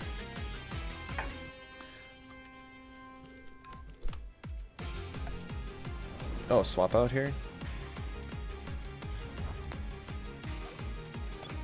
I don't know if I agree with that. I'm pretty sure that Inky's just toast. Maybe he was just sacking it so he can bring the Osekai back in. New Welcomer's terrible, mainly because of the Tem it's on, just not a playable Tem. There were a lot of people playing it on stall though, like for a time. I do think, like, Shellland does have bad bulk. I think if it got a bulk buff, it probably would help. Or just some different stall tools.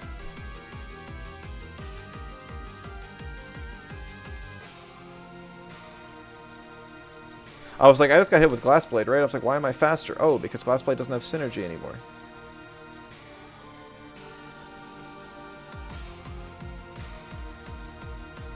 Oh, he's playing for... he's... Right, Nestle's the only thing keeping him from winning.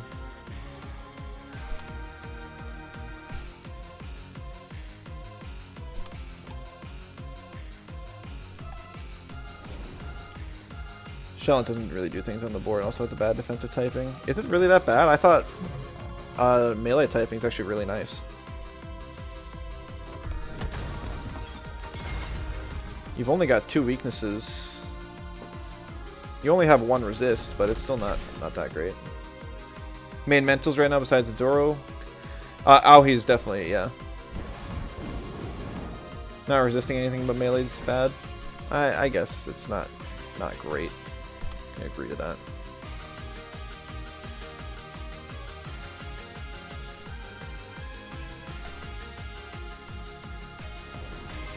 I figured the Gyalis would swap. Question is, does this Zabian have laundry? Probably not. Fizz or special? Aoi special. As soon as Aoi got... oh, a double heat up. Whoo!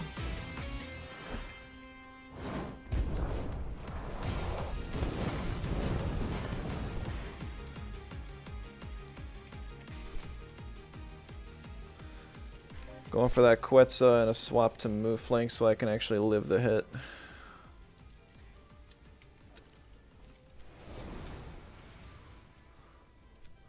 Theory of the trait would be good if you want the Tem with the trait to always be on the board. It just isn't the case at all with Shellland. That's fair. It does have laundry.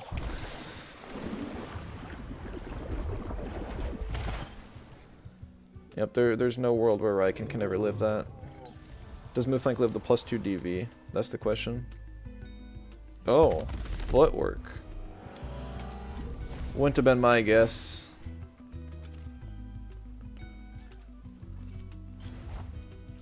You like this guy? It's definitely interesting. I respect the cooking.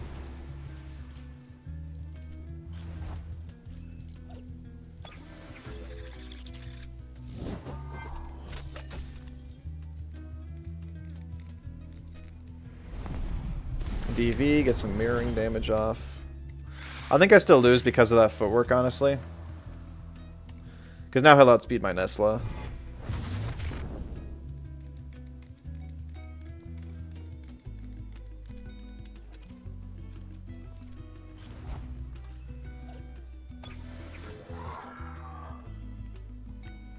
Marbles Gialis? Really? Interesting.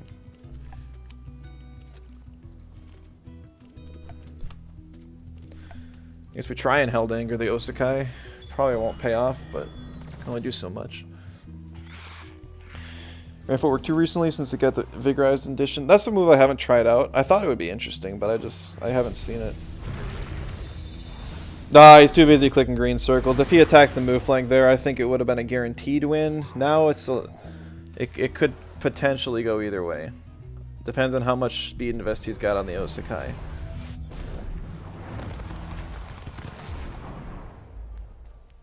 Although he did take a lot of damage there, it might be a fast Osakai.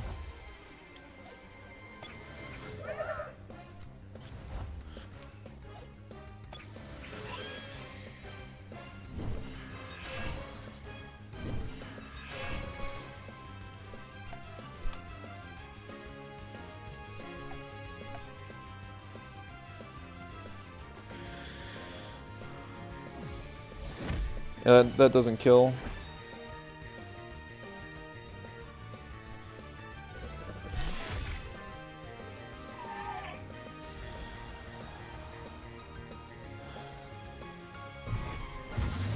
But now I lose because it's a +4 DV. Dang, well played.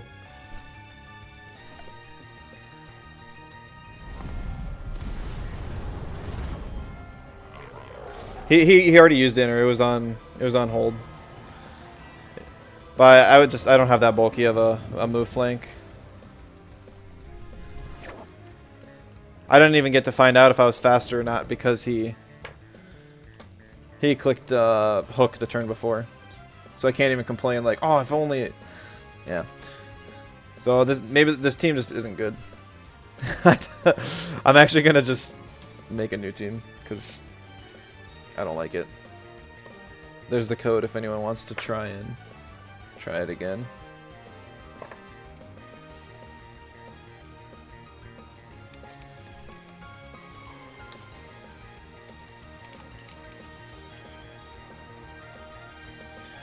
Alright. So now, the other team I want to try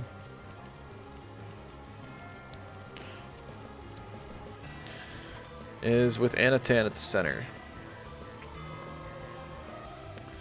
So I already thought up most of this team.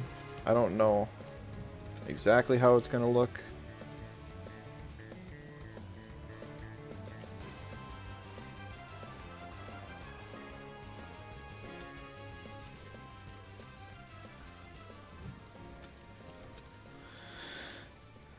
Oh, what did I all plan?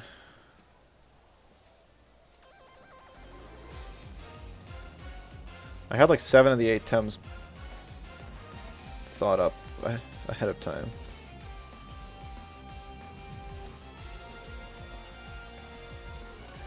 But I didn't write it down. I was too busy pretending to work at the time.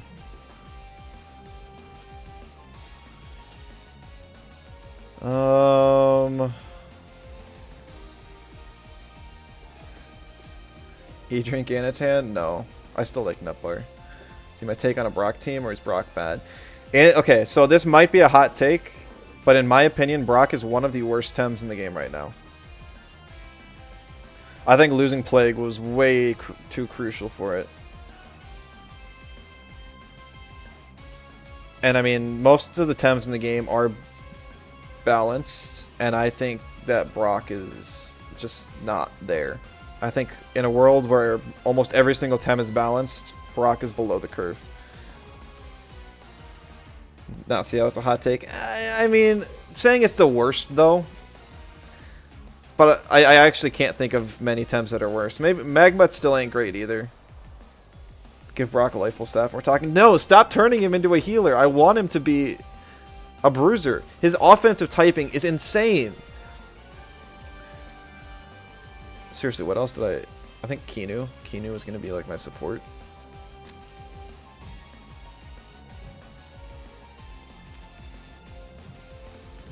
I think I was also going to run Nid.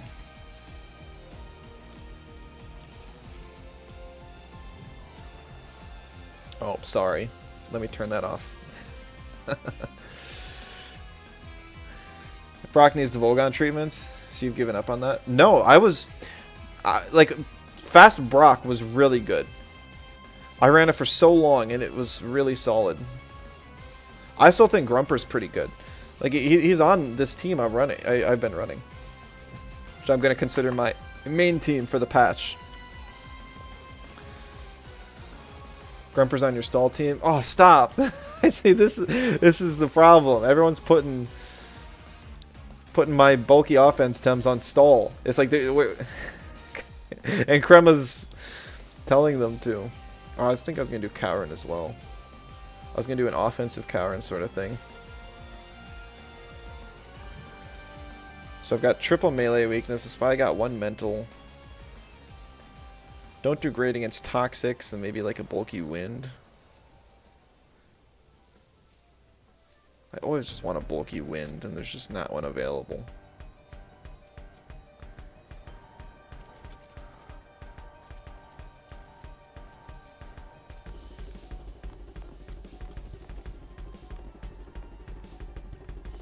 I like how Turak's not even...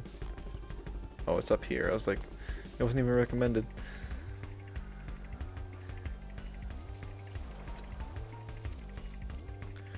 Alright, we're gonna do this. I got 2 toxics for Faraday Cage. I'm gonna go Turbine and reset. You cooked 1000 bulk, Ren, sharpening wrecked farewells. Oof. That's cooking for sure.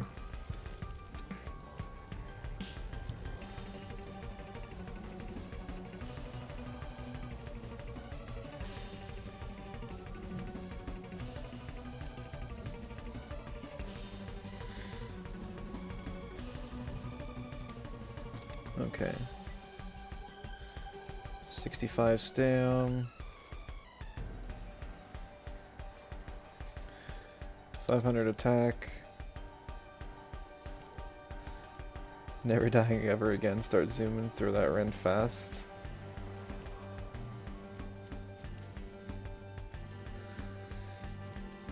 Do you have at least an offensive move so you can take advantage of it?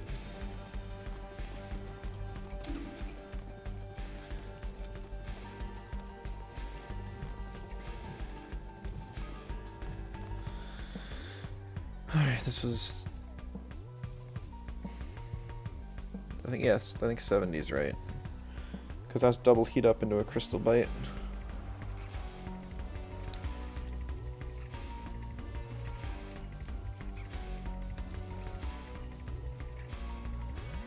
We're back in like the perfect spread territory of Anatan.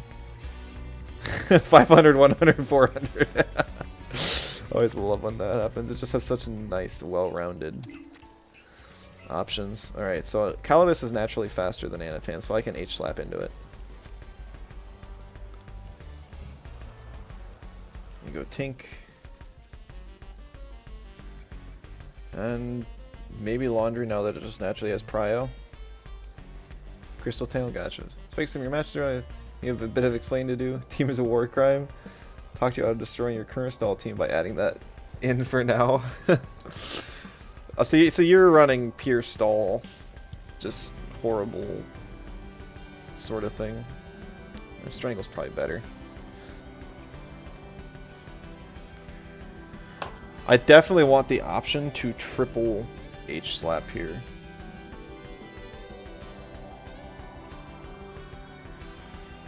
So that's going to be 61 stam.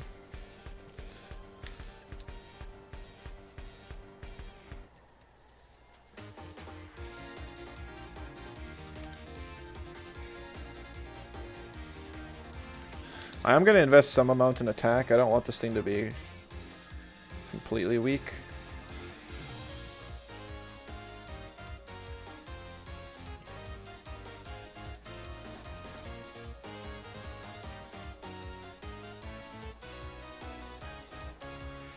The mucus, of course.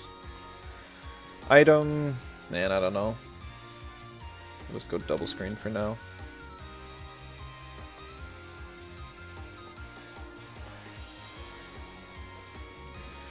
Kinu will go Kaleidoscope. It'll be my my healer. I'm not going to invest speed in it.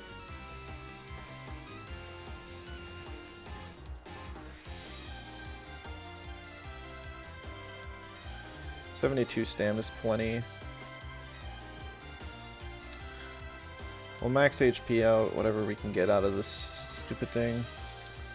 200 in defense and the rest in special attack. Okay, not bad. Haven't actually made it to turn 25 yet. Do you see some kind of heroism on your part? Bennett and you cooked and tested together against Connor. You added horror? Interesting.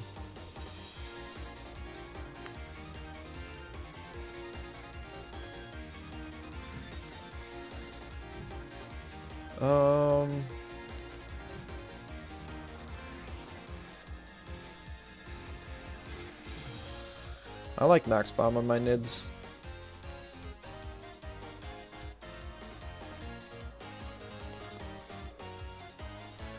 I know a lot of actual nid players disagree, but oh well.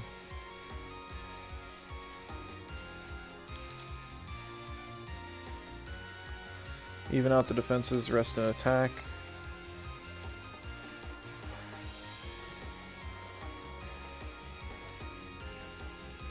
I don't even know what item this thing runs now.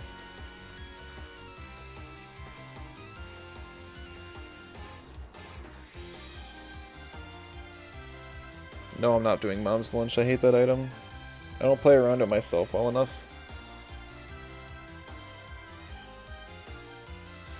I guess Diabolo. Diabolo's pretty good.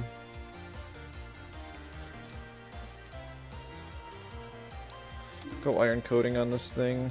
Go Soil Steam. Sludge Gift, Petrify.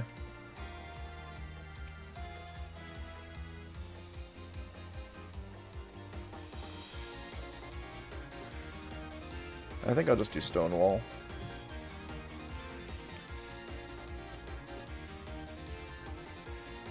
Could do Roar instead. Could even swap out Petrify, but I think this is fine. I'll actually even do a bit of speed on it, because I want to outspeed the Volgons.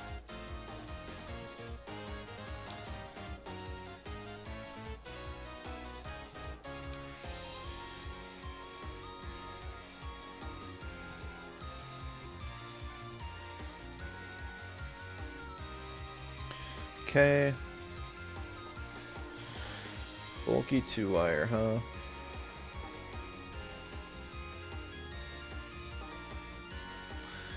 $81 stam, I guess.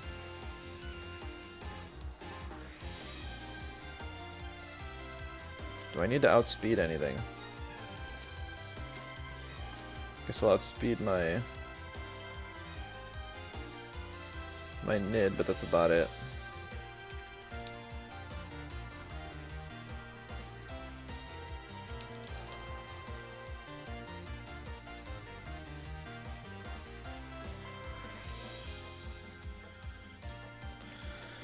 Okay, item. I like Straw Shield when it's not taken up on my 2-wire. And I will also try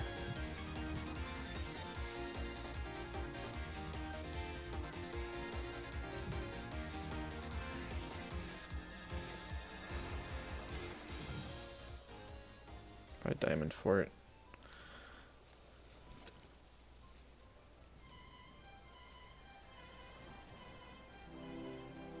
I should probably go 2 Vine instead.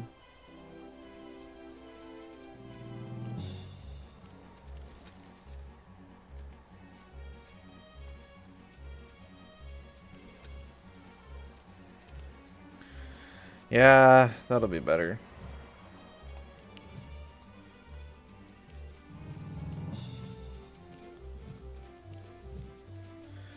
I'll go Receptive, I'll go Building Blocks. So I have the option of playing it in like stall.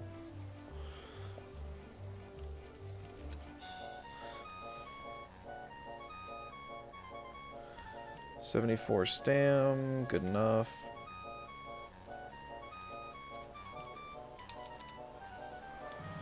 I should go like 400 in HP. 100 in special defense. Or so. Good enough.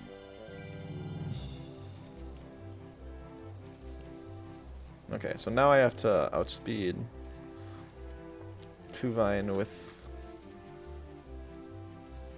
Oh, I already do. With Piranhient, at least.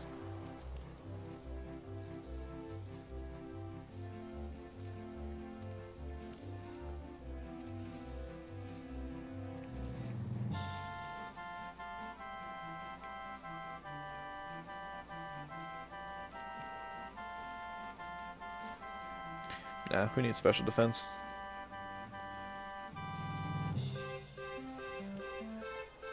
Okay.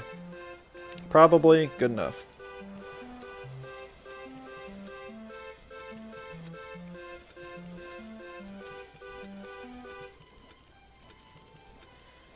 Let's make Anatan good again.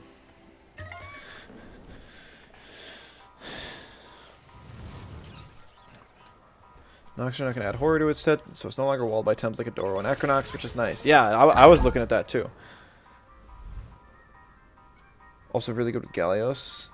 Oh, I forgot Gallios actually learns Jinx Whisper, doesn't it? Or did they remove that? They removed that, didn't they?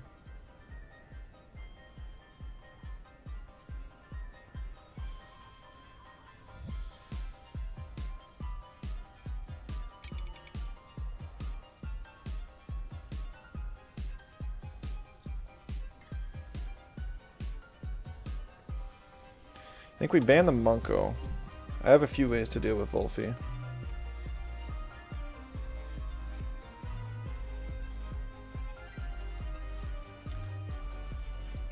Gallios needs a trait redo to redeem itself. I think if it just had a second trait, that would be best.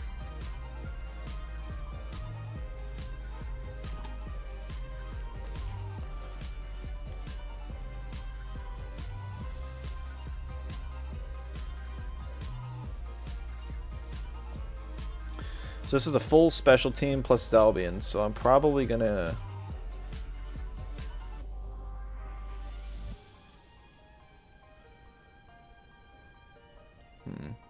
Probably not gonna Bark Shield ever. Just fine. He picks the Volphy because he kind of has to.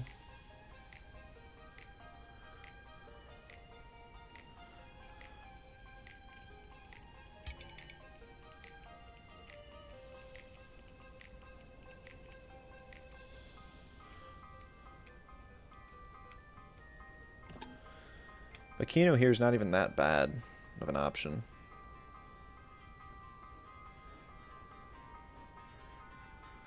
Or even Tuvine. Tuvine's probably even better.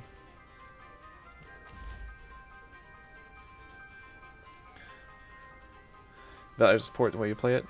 Head to bed. Sounds good. Really appreciate stopping in. Good to hear from you. Have a good night. Anatan's banned. All of a sudden it's getting value. I won't be able to play it, which kind of sucks, but it is getting value. Gonna ban them. Yeah, I don't really need to. It's not like he can steal anything valuable from me. Ban the Chromion. Most value Anatan was C2. No. I mean, the discussion, I mean, half of it was like Anatan gets most of its value in pick ban. Which, yeah, it's basically, you're forced to first pick Volphy here because I can pick Anatan in this slot. And all of a sudden, you're in huge danger.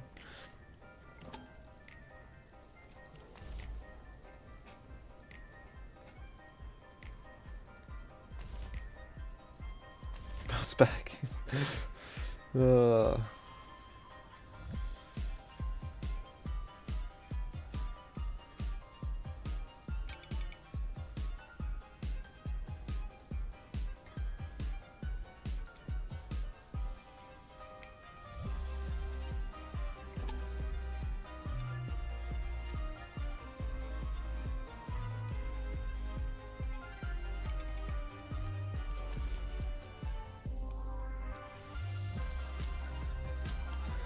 I think I want the 2-wire here. I think I just want the damage and the trait more than anything else. Plus, if it does end up in a situation where it's like 2-wire against Volgon or Gazuma in the end, I can actually take that electric hit. Sack Kinu into their Valash, which had like 14% health earlier, thinking it would heal from it. Forgot you yoinked it straight. Oh man.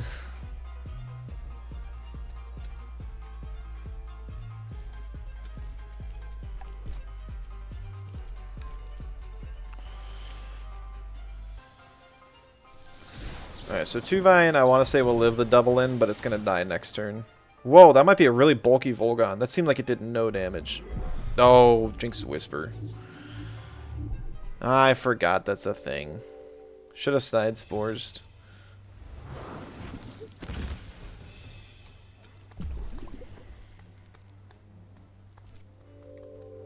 Wolfie moment, yeah.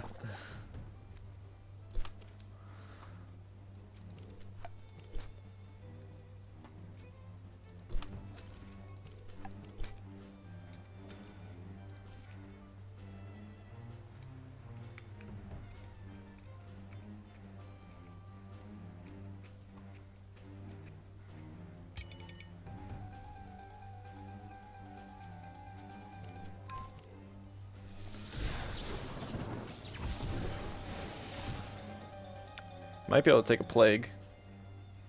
Not a DB. Do I think Wolfie looks like one of the best Tems in the patch purely because of the Jinx change? That thought still has not... I never thought about the Jinx change on Wolfie at all. But yeah, now full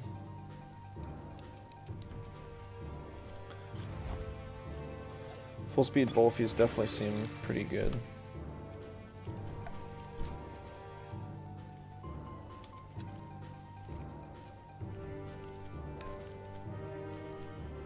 Oh, I forgot about gold Volgon things. I am so not used to this Tem yet. At all. At all. That's game. Or not. Did he think that would kill?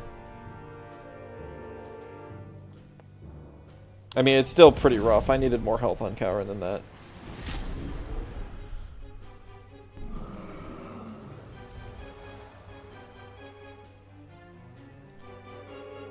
Wolfie is Krema's example of perfect balance. Yikes.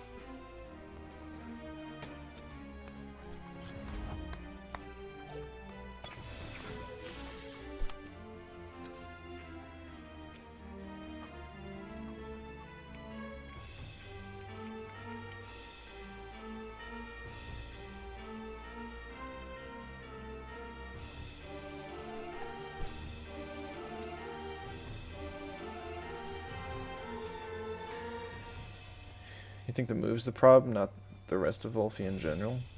Could be.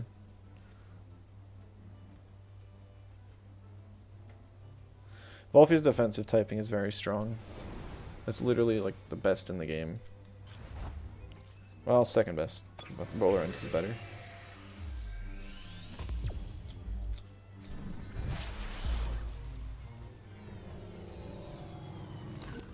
It is handcuffs. Used Windblade on the Nidrasil though.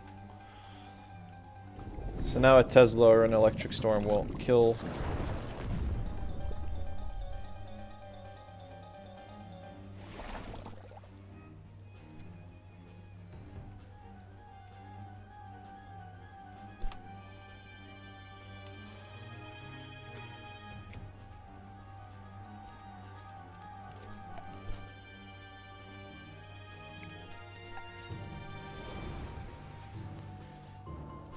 Really, Zabian actually came into that slot. I should have Faraday caged the Wolfie. Unfortunate.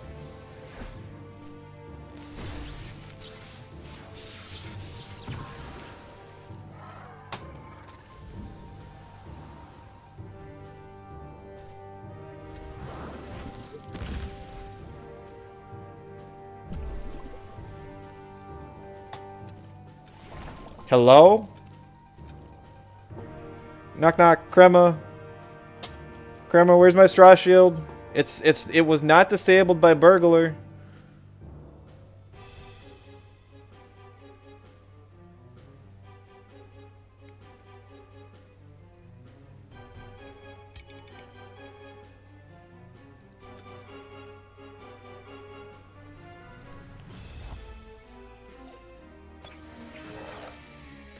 That sucks.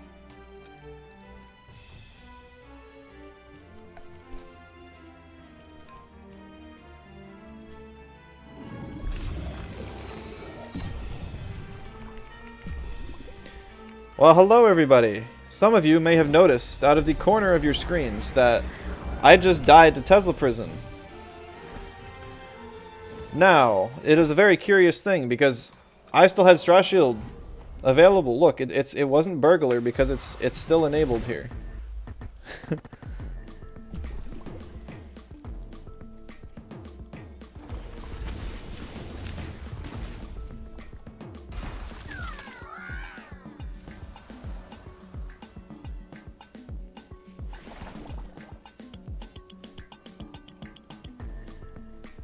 Classic Crema? Yeah, no kidding.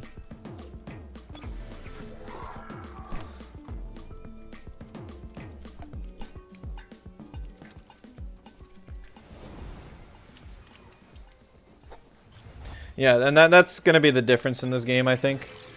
Because all of a sudden, I did not get the Faraday cage on... It was Synergy Faraday cage on the Gazuma earlier, so I had to allergic spread there instead of just Nox bombing.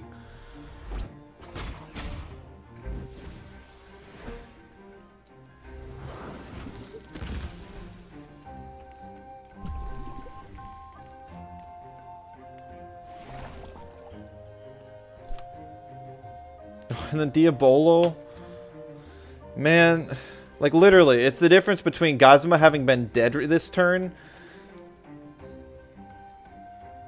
and Valash having to choose who to target and not. It's just Hurricane Undermine and Kaurin dies. I'll play the turn, but...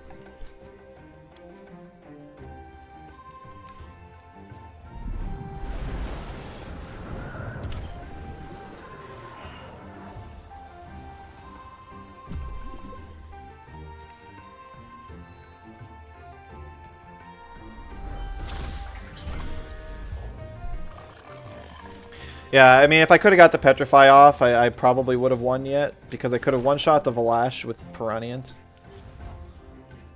Don't think FKage would have killed Gazuma. It's pretty bulky. First of all, it is a digi aggro Gazuma. Those usually are not as bulky. Second of all, it's also running like Windblade, Hurricane, Tesla Prison, so it's got 3 attacks rather than support moves. And second of all, it's a very high attack invest. Plus, it wasn't even just it dying. It's the fact that I would have had to take another attack from it in order to actually die.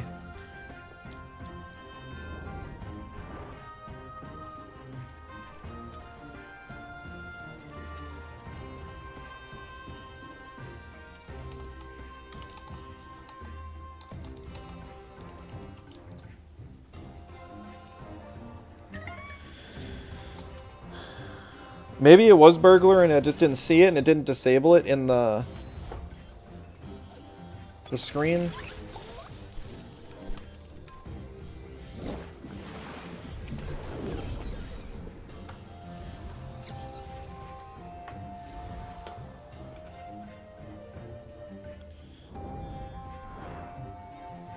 See if he actually responds. I'm just gonna go and check the replay, see if it was. And I just missed it. I don't know why it wouldn't have grayed out in the team preview X menu. Like, I don't even care about winning, but losing because I lost from a bug is frustrating. Part of why I didn't play much at all last patch.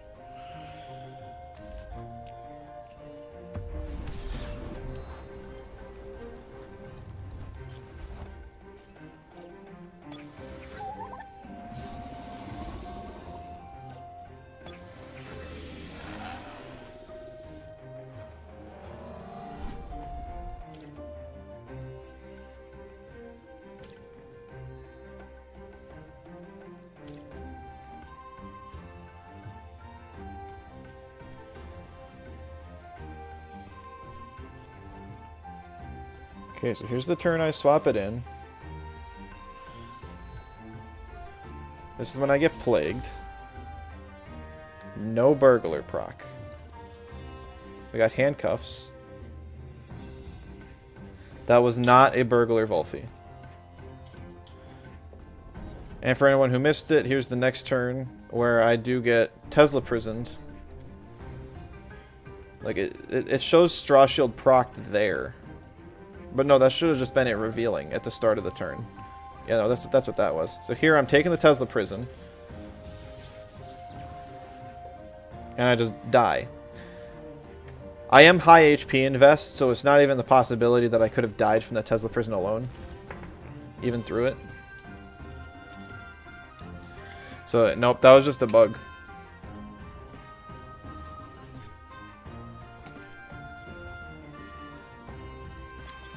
A very silly and frustrating bug. I will take my anger out on these caterpillar bugs. Because they're not giving me an Umbra.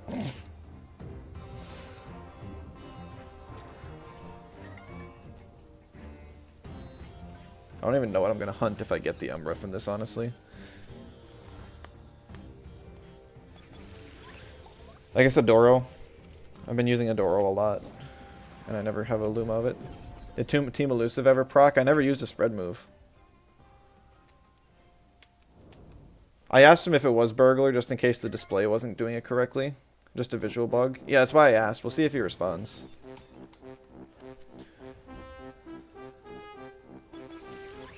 That's just as frustrating, though. If you literally can't see your opponent's traits proccing.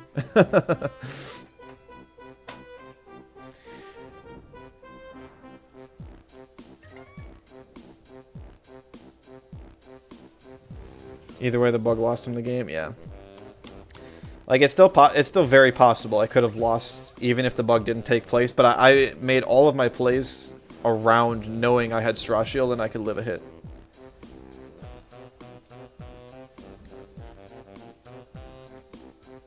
He also had, well, yeah, I was gonna say he also gambled by bringing in the Zalbian, but I didn't get that attack off. He was confident he could kill me. That's kind of the other interesting thing. I feel like it's so risky to bring in Zalbian there. It's almost like the game didn't register that I had Straw Shield equipped in the first place. And like it didn't display to him, so he wasn't even afraid.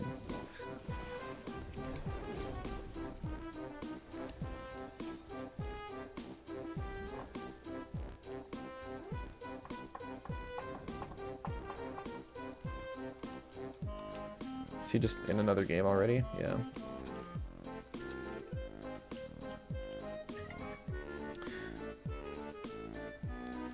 Already affected by exhaust or sleep? Or does it work when it's applying? I thought it works on apply, and it's just once per game. Or no, they made... That's right, they did rework it. Didn't they? So you can use it multiple times, but they have to already be affected. I forgot about that. They've changed it like twice now.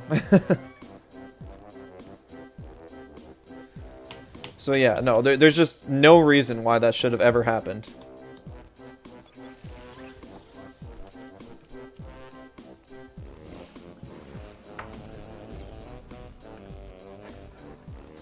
Yeah, no, burglar wouldn't have activated. It would still be good to know if it was burglar, though, just in case it is some sort of bug related to the trait. Alright. Well, let's see if we can bring in here some justice now. Yo, Questley, hey, great to see you. Thanks for the raid. How was your stream? We were playing some Temtem. It's a monster battler, kind of like Pokemon. Just got a huge update, best one it's ever gotten. And I am a PvP player. So that's what we're doing. Just starting up a battle, so. Stream is good, playing some Kingdoms of Amalur. I'm not familiar with that one. I do see you've been playing it, I just haven't made it to any of those streams. I normally try and make it to your Speak It In streams, even if all I do is lurk. Well, that's good, that's good. Are you getting close to the end of that one? I feel like you've been streaming it for a while. Sounds like you got a whole stock of cool retro games to play, so if anyone's interested in some fun retro RPGs you've probably never heard of, and a little bit of game dev here and there. Definitely check out Questly. Can't think about what I'm doing here though. I think I'm just banning the Mudrid. Maybe not. Not even too afraid of it.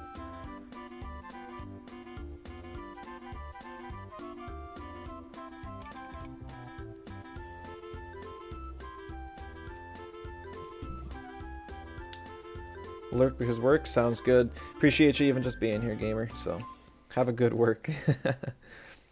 75-80% through it, not including DLC. Oh, gotcha. So you still got a few streams of it left.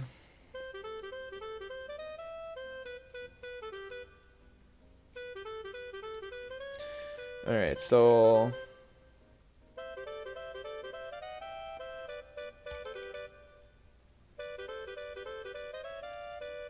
Tuvine I want to pick up regardless, but I also want to counter the Mudrid, which is the best thing he can pair with the Golzy uppercut to kill Tuvine. I think it's just going to be Karen, honestly.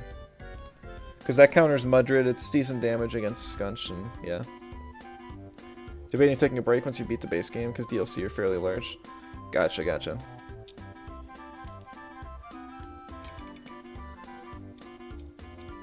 Hey, I mean, having large DLC is pretty nice, though. Get a game that you already like, and there's just more to it. Heck yeah. I still have options against the Mudrid. I'm gonna ban the Schween, just because I don't want to deal with Water Cannon and stuff. We'll get to see some Anatan gaming now. Not a huge fan of the double Toxics. Probably gonna pick up Calibus as the last option, just so I can get some defense drops with H-Slap. It's kind of my hope. What's the fastest way to level up? The Melee Shrine in Arbory is going to be your best option. There's like level 100 Broccolums. There's 2 Ignoramus Cloaks you can get, which will make it so the Tems you use can be your high-level ones that you have from the story. And then the XP will go completely to the Tems in the back with the Coward's Cloak.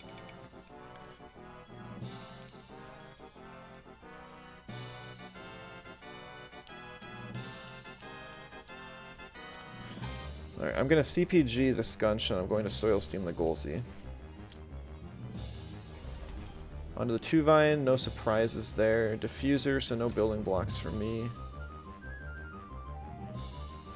P-Jab, I'm not determined. War Drum Skunch, okay.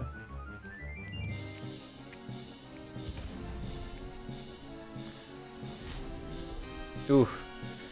I don't even have max special attack on this thing, but I guess I do have Iron Coating. I should probably swap that for Reactive Vial.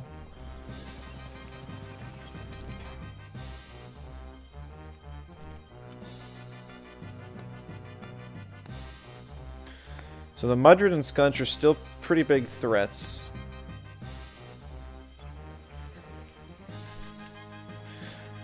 I'm going to swap out Tuvine here and bring in Calibus.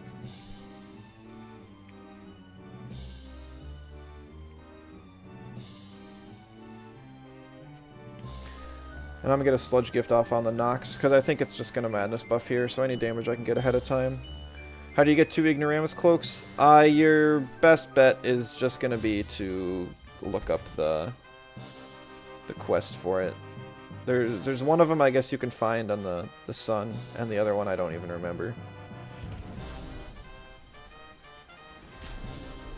Okay, that's decent damage. Not great, but at least I got some chip before the Madness buff.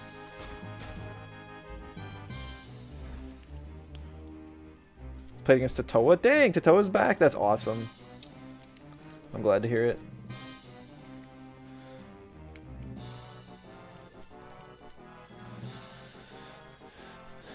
Nox swap to Volerend. That's fine. I'm ignoring that slot for now. P-Jab. See, this is a good Petrify turn.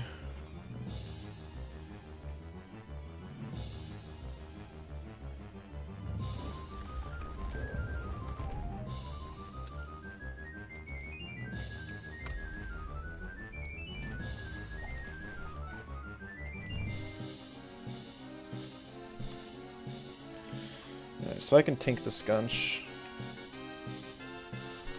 Could Sludge Gift too. I think I'm actually going to Strangle the Volar and Sludge Gift to Scunch.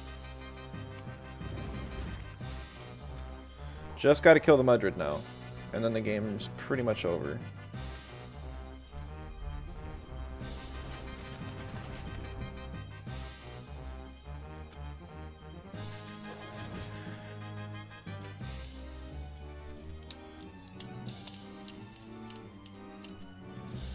Nox does come in here, no surprises.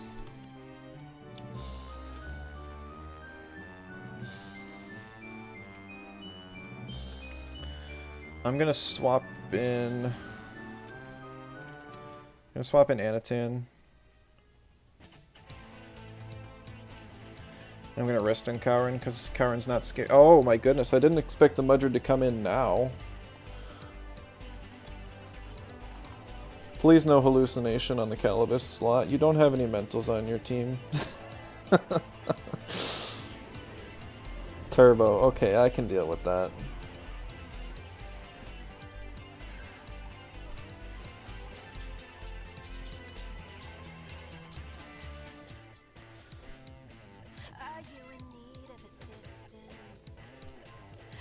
Gonna go and Petrify again, just in case there was a swap back to, back to Volarend. So there's team on the Chiron that does quite a bit of damage, but not overly relevant.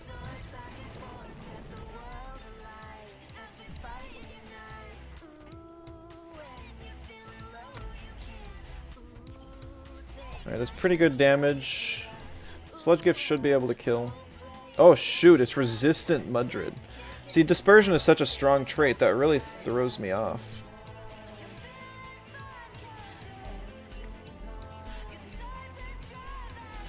Yes,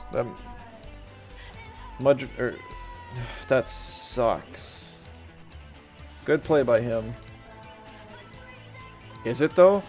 Yeah, I'd 100% say so. You're not a Dispersion believer? First of all, the damage buff is huge. Like, it's decent. But then also lowering special defense means that whatever somebody swaps in, if you have a special base team, like, what are they going to do to you?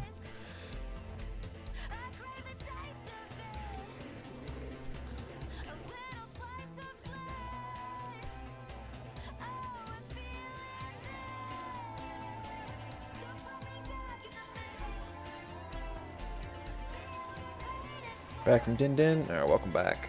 Facing a story mode player? Yeah, no, I'm also facing story mode players here and there.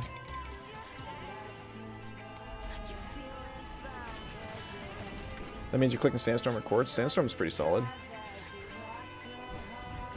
The isolations actually saved me a couple times too.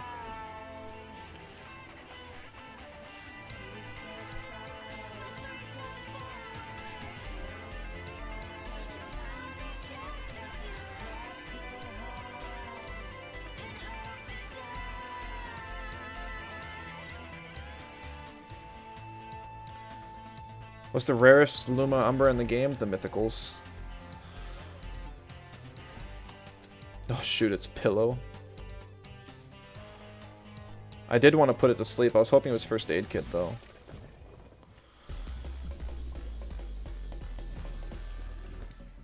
That is not great.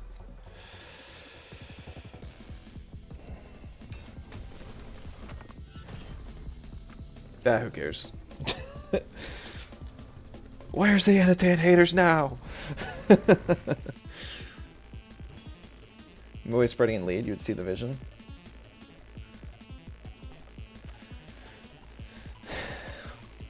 You know what? It's just fine that you and I have different ideas. I'm a Mudrid believer. It's basically a cleaner. It's basically a special type cleaner. And it's also supported. It functions very similarly to Auhi, and it also pairs really well with it.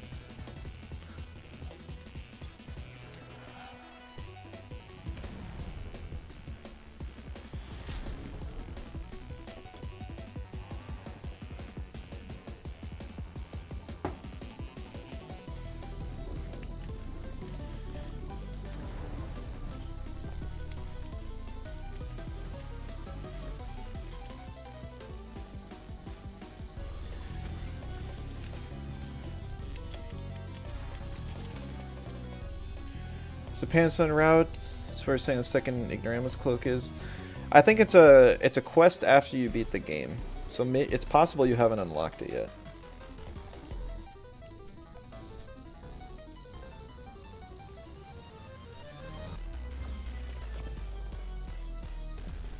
Good play, trying to avoid energy reserves. Unfortunately for him, it doesn't really matter because Anatan ends this game easily.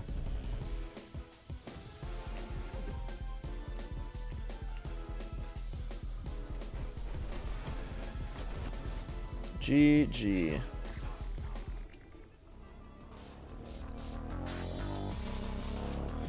We're bringing it back, even win rate, not too bad.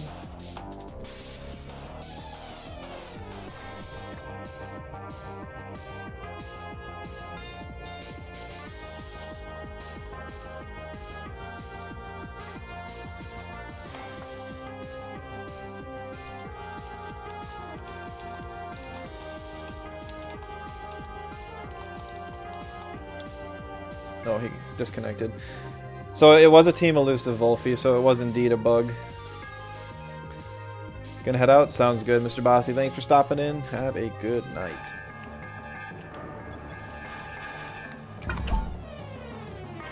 I'll probably just do like 2 more games. So I'm like 5 matches per team. And I'll be back tomorrow. Do another Temtem stream. Potentially the last comp stream for a while. We'll see. I want to get back to coding next week. Maybe Saturday I'll leave as another Temtem day, back when I can hit the earlier time zone when all the EU players are also able to watch and play as well.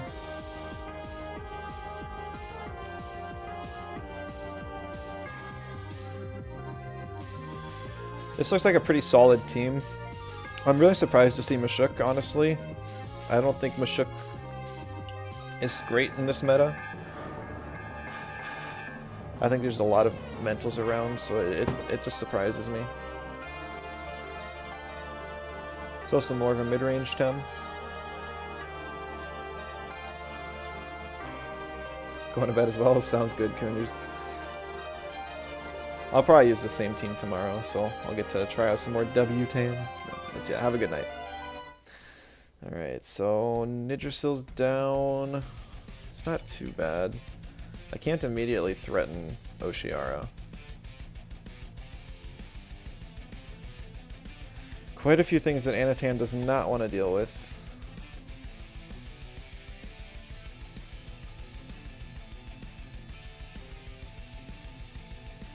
I think I'm actually going to knock out the Tutsu. It's probably a Contemplation Tutsu because the only thing it has tag team with is Mashuk.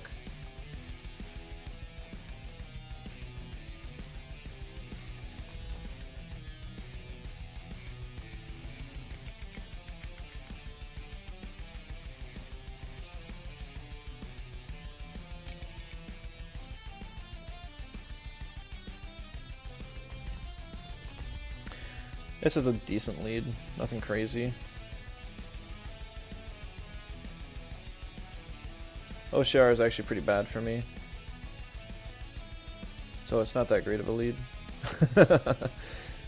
I was thinking, oh, I can deal with the Mashuk this way. I can just synergy H-slap into like a turbine next turn, and that should do it.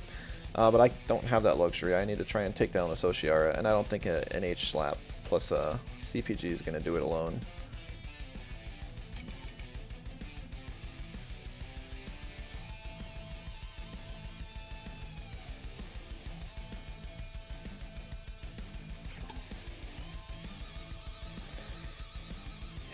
If I ban Volphy, I think that Anatan just gets insta-banned.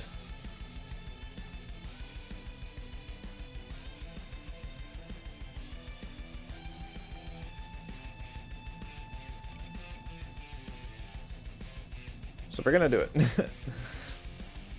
The other option was Volgon, so it frees up Calibus and Piranhient a little bit more. But then there's no reason to pick Anatan this game.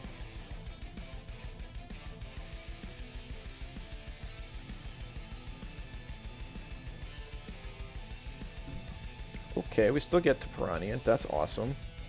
Or the Anatan. Piranha's getting banned.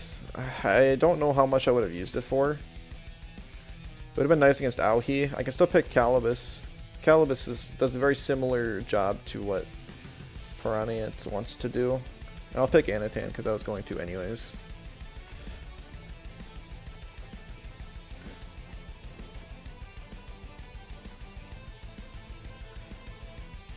We'll have to try and knock out the Oshiara right away. I don't have a cleaner on this team, unfortunately.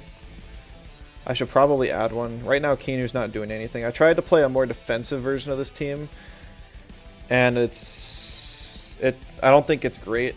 I think I'd swap out Kinu, Nid, and probably Karen as well.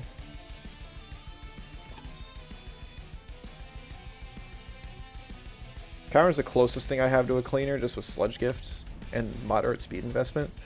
I'm going to bring it purely for the Volgon, even though it's also nice against Auhi. I don't think there's a world where the Sludge Gift outspeeds the Oshiara for me to clean it up after this.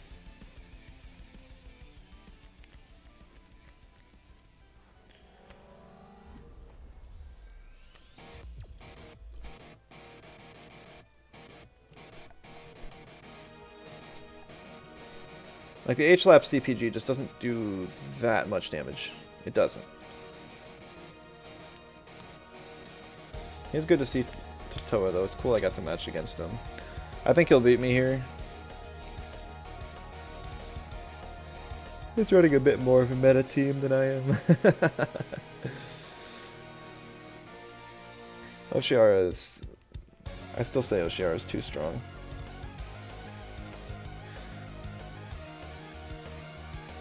But also, it's basically your only fast water type. I guess Whiplump is still available. Ukama just isn't real great. Platamus kind of got gutted. It's nice that I don't have to see Platamus everywhere now. I actually have a water that's weak to poison.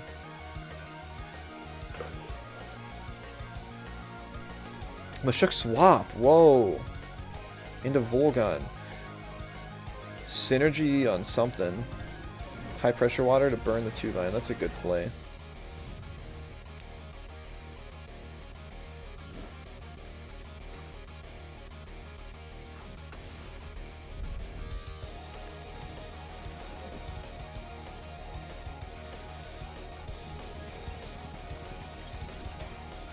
Yeah, so I still went to kill even if he didn't get the burn off there. The question now is, do I live the Serb's T-Strike? Because a T-Strike still does more than 1x damage. And Serb's is still very strong. I think I have to risk it. I could swap out 2-Vine though, so I can bring it in against like Nestle Mashuk later. The Calibus is okay coming in here, but I'm literally staking the entire game on being able to live this turn. 100% don't live it. Well, we're trying! I don't have a whole lot of options here. The burn was a good play.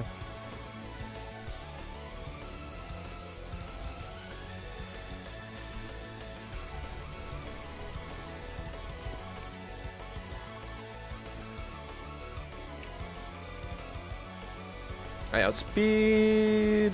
Oshiara's down!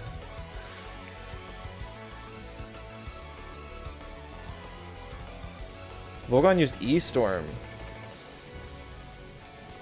Also, so Straw Shield just straight up doesn't work. Did they go back to pre-nerf Straw Shield? Or pre-buff Strong Shield? It says it's equipped.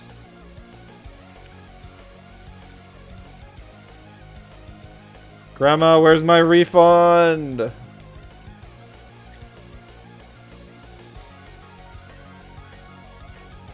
He's got E-Storm. I bet he doesn't have Ampere. It's really unfortunate. If he T-striked, the Calibus would still be like 100% health, and I could. It died even if it worked there. Oh no, I don't. I bet I would have lived the E-Storm. T-Strike, I don't think so. E-Storm, I think it. It was definitely possible.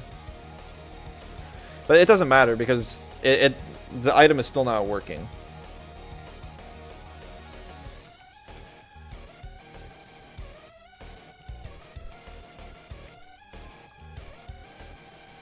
It's only 65% now. Right.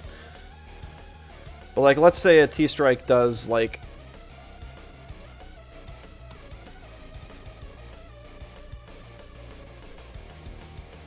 I don't even know. Now he comes in.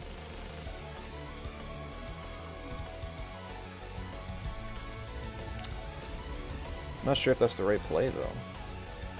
Either Totoa thinks that I'm going for a different play than I am, or he's a bit rusty.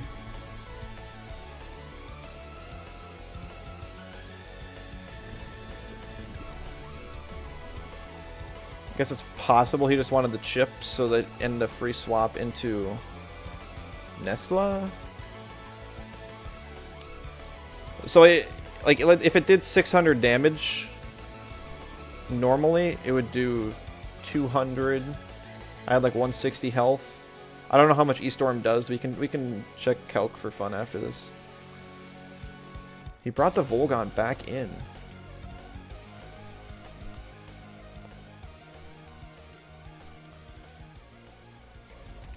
Oh, Inner Spirit. That's right. I always forget that that's a thing now. I mean, it's down now at least.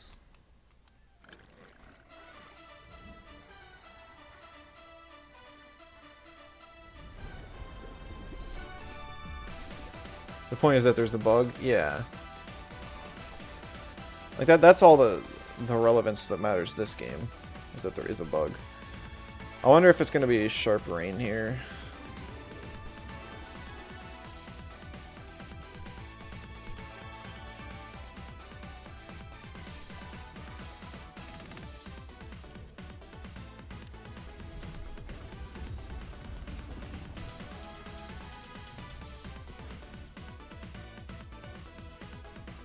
Nope, T-Strike on the Calibus, okay. Both of them are getting pretty low health. But I think I'm pretty much cooked here.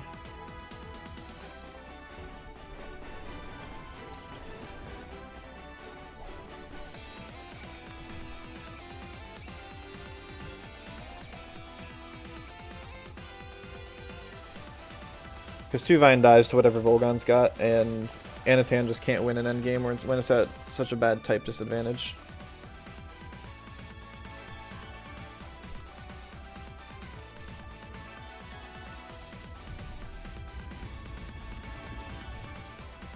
Yeah, Tuvine never lives.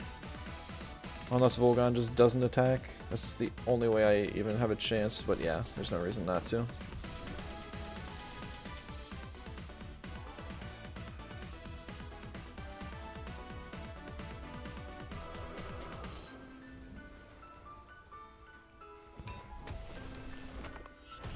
Parry or Mashuk? Okay. No, it's not? Wow, that's just like a max HP Mashuk. Wonder if it has something to do with 2-Wire in particular. I don't know. Yeah, Straw Shield's not working for me. At all.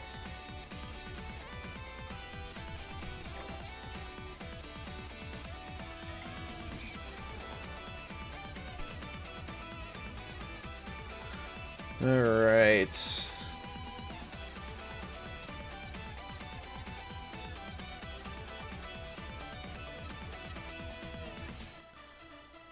Damage calc. 2-Wire. Volgon. Electric Storm.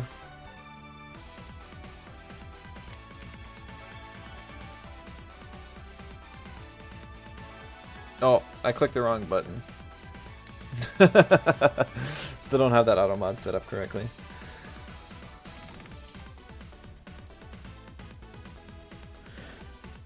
Alright, so it does 107 damage with... Oh, let me do this encounter. It happened with you and Shimmering, it's not 2-wire. Dang, okay. So the item just isn't working. They should keep it that way.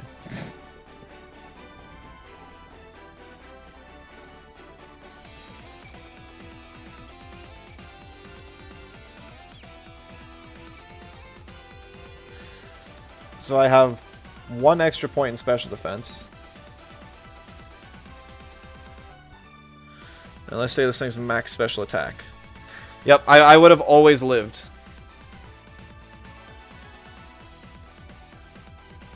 Yeah, that still gets auto-modded. That's funny.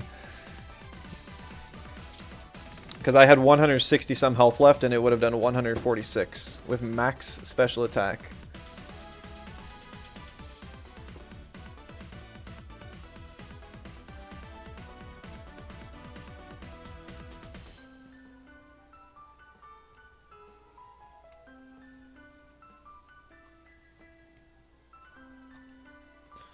So there's the answer to that. So I would have lived. Would it have been good for me to live after my prio's gone? And no, it wouldn't have been.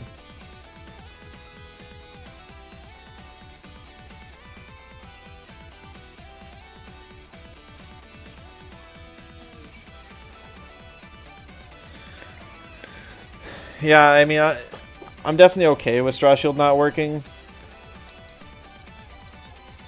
But it's going to be really bad if it starts working sometimes and just not others. But I can't play around with, like, planning for it like I had done before.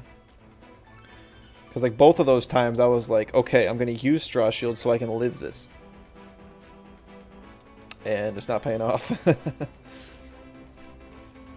I don't even know what I could have done differently that game.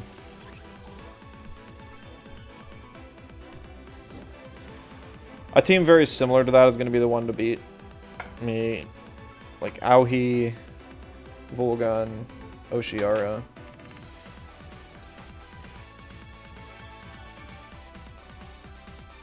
Volfi, Valash. The other 3 are still kind of flexible. Like, definitely seeing plenty of Mudrids and Nagas in them.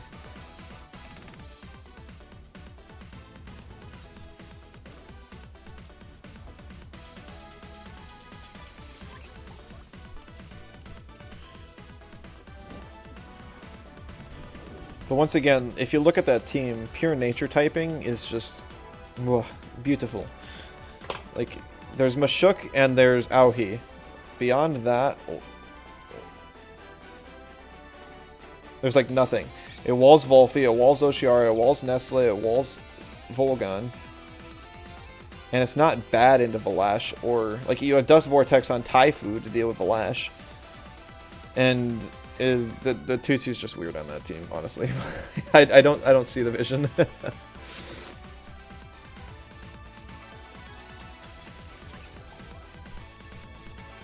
So I don't think Anatan's like dead and gone. Maybe I won't run Anatan tomorrow. I don't know. You'll just go back to running the main team I've been using.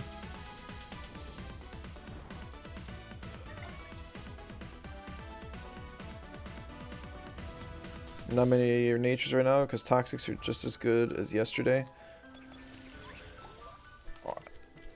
I mean, wins are worse. Toxics really just didn't get touched. But I don't think a lot of people are even playing Toxics right now. I mean, the stall teams are. Stall teams are jumping for joy with the Rend, Volarend, and the Garunder buffs. Tutsu's Contemplation. I figure it is too, but a Contemplation Tutsu is very strange on that team. You don't have anything to provide protection. You can make people choose between, do you want the Valash to get Madness buffed or the Tutsu to get Contemplation?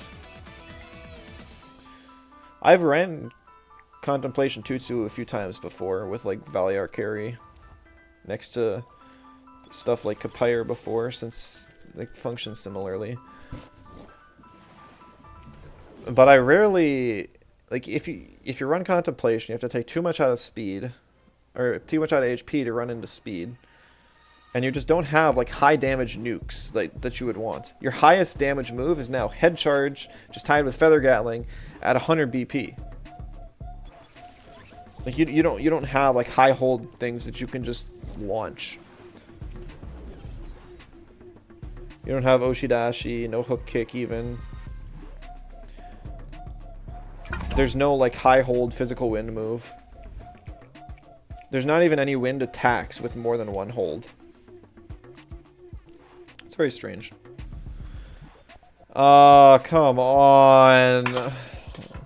I can. Sorry, you guys can't see it. There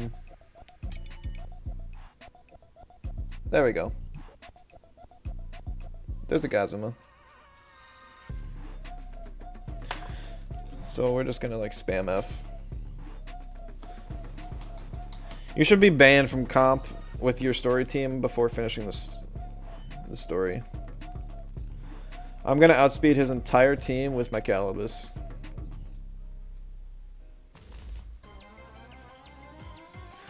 I'll play another after this. This doesn't count, but it kind of sucks because now we're probably gonna run into the next battle. Like ads are gonna run into it, and then I'm gonna have to end the stream right after, which sucks.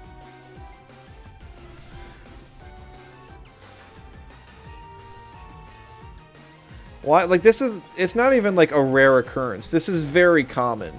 I get like 1 or 2 of these a day. Oh come on, it's not even my first move. Put ads up now? I don't know how. I don't have like an easy stream manager. Next game be a 30-minute stall fest. Yeah, this team does not have great anti-stall tech measures.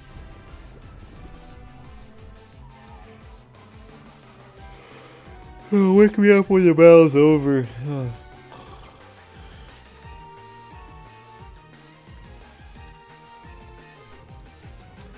At least he's not taking his time. Like, these people don't even know where the forfeit button is either.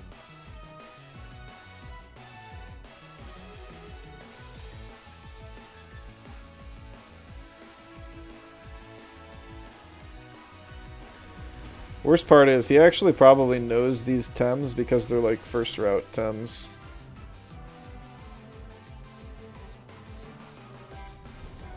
And if he continues playing the game, he'll probably want to go back and catch them thinking, wow, these ones are OP! I want them!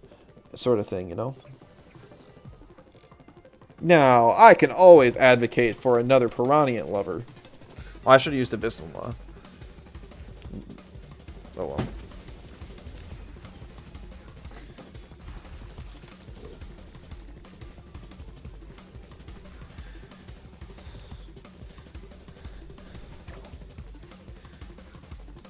Yeah, I don't go on big win streaks to actually raise my TMR either. Like, I've been stuck Silver 3 Division 1, maybe floating up to Division 2 and getting redemoted, like, a lot. L bully. I keep telling you because people are just like, if you forfeit to them, they will rise in rank, and they will have to lose that many more until they are actually able to face people in their rank. So if you're forfeiting them to them, you are trolling, because you are making their experience so much worse, as well as everyone else's. There is no positive thing to forfeiting to a low-ranking player.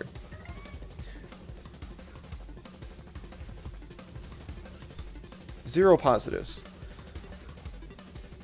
The players who are bringing story teams also need to know that they're making a mistake trying to play competitive with their story teams. They don't even. It doesn't help that when you open up the Showdown tab, you're not even greeted with like an introduction into what Pokemon or Temtem Showdown is. What's the Pokemon Showdown?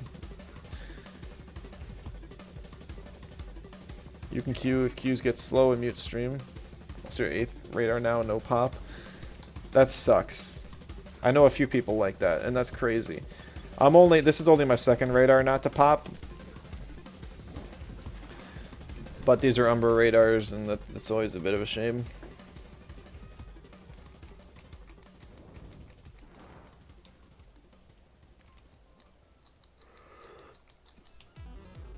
Who knows? I still got like 34 encounters left on the good odds. Animation skip saving your sanity. See, the problem is like the animations turn off for PvP too, which I think is stupid. Because you still have to wait if the other player has animations turned on. And I actually like the animations. I think animations live up, like, they make battle more lively. If you turn them off in PvP, oh, it's just, I'm not going through my PvP battles just so I can get through them faster. I still want to enjoy the experience of PvP, and the animations are part of it. You have to re-enable them? Yeah, I don't feel like doing that. I'm lazy. And the sad thing is, like, you say you'll queue that the queues get slow, and that's nice, but the whole point is the queues shouldn't even be slow right now. Either the game's dead or it's not, and it's dead. Half of my matches are against people who are in the story or are very new to PvP. And I'm not entirely mad about that. But it's just very unfortunate. I think the ladder reset was like the worst thing that could have happened. I think they could have at least just set people to like the bottom of one rank below where they were at or something.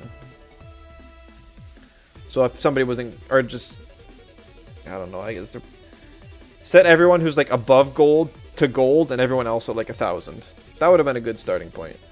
So I don't have to keep matching into these story players with Ori's on their team.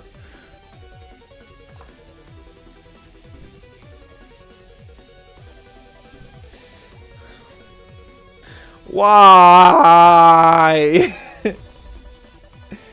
This should have been post-MCS patch. Nah, this should have been 1.0. If this was 1.0, people would have actually stuck around.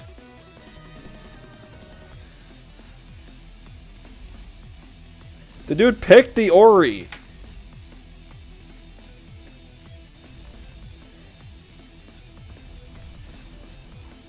What are the chances? No, I'm serious. Like, there's not actually like a lot of players playing comp. But there are a lot of players playing the game for the first time.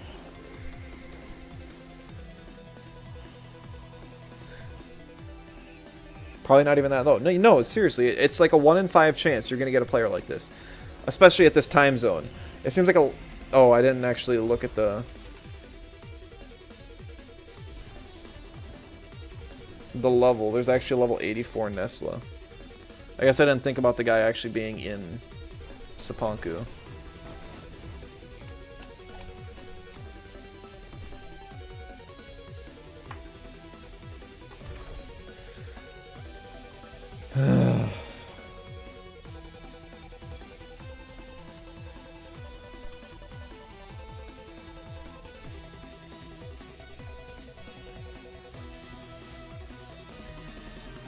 You DM the dude who played in showdown mode.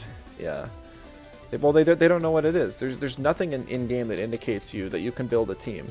Even if you click the S tab, it doesn't say like select one of these teams and you can put stuff in. Thank you. He knows where the forfeit button is.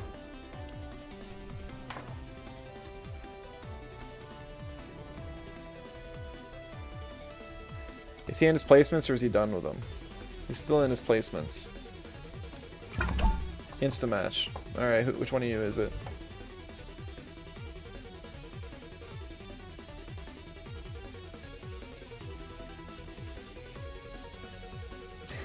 Alright, good luck, have fun. Oh man, the Garunder and the Volar end.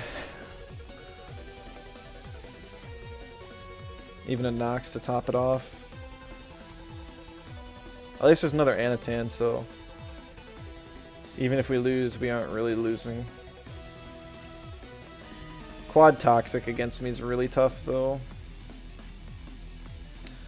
I have double wind, but it's not great.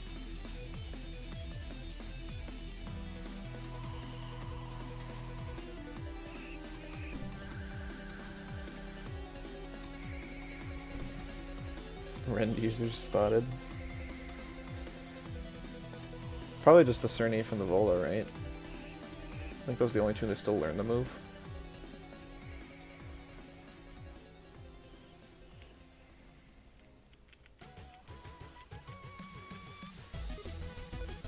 Grunder gets a 2, really?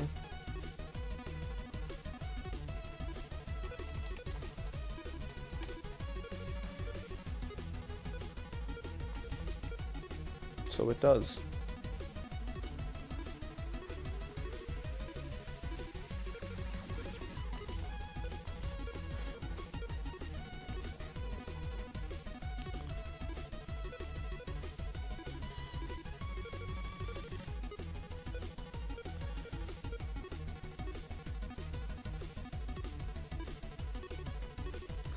I also don't know if this Vol is Strange Vest or not. Yeah, this team is way too weak to Toxics and Vola specifically.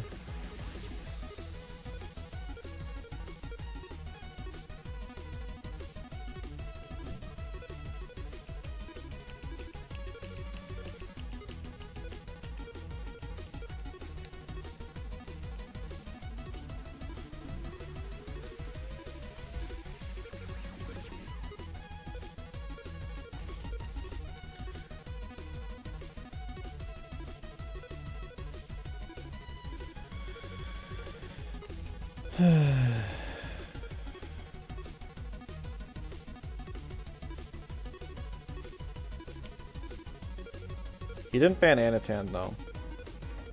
So I think there's a chance that Anatan can just practically solo this. Just a chance though. Anatan is the entire game. So I'm gonna pick Kinu because it'll be a better healer for it.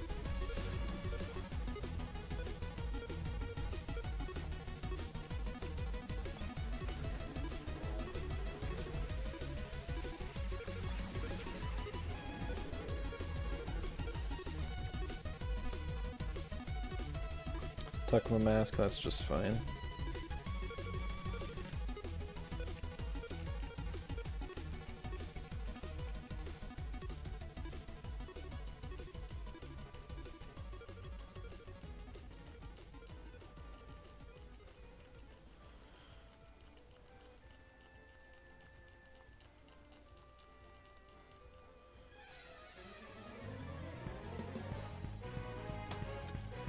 Nothing that resists Shane's hit. Also, it's funny, Anatan and 2R have the same health.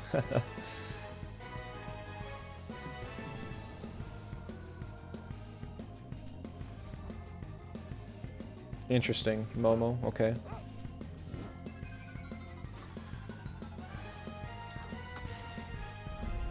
That makes sense.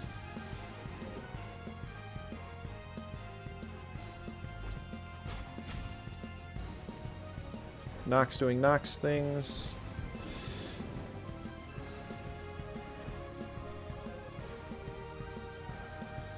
Nutbar Momo.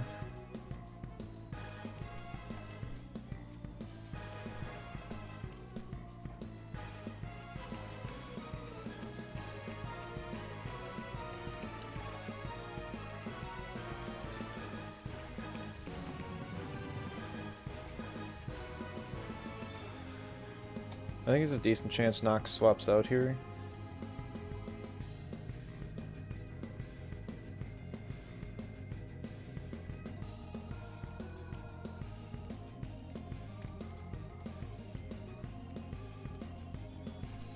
Yeah.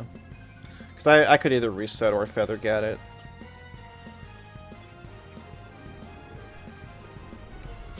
Oh, it's on the 2-wire, okay.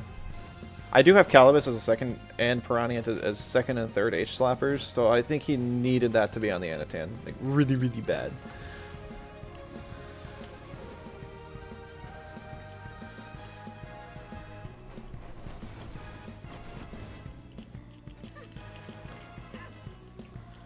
But I also just don't know if he has enough damage to deal with me here.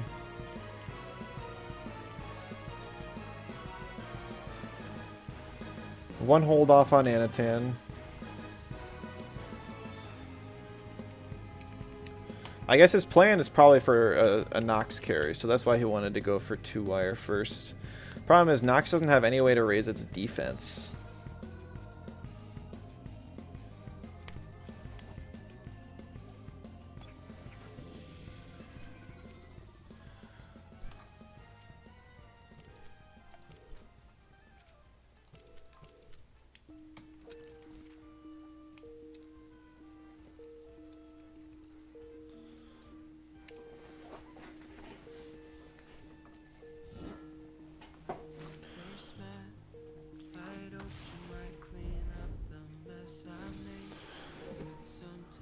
I don't know how much damage it's gonna do, but I can definitely try.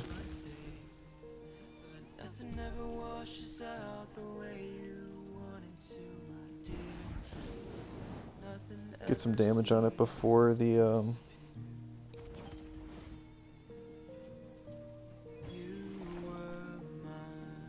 Diamond Fort comes off.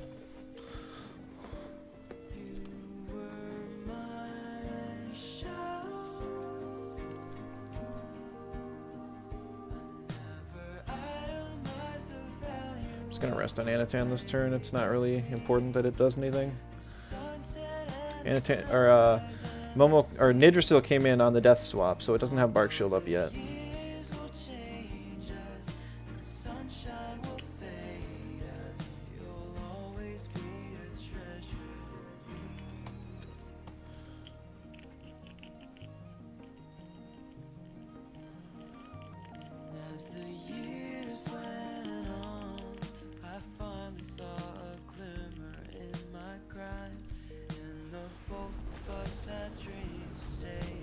No, it doesn't kill.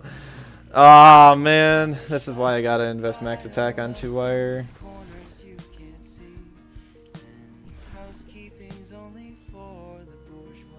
Okay, he's only got Crystal Light.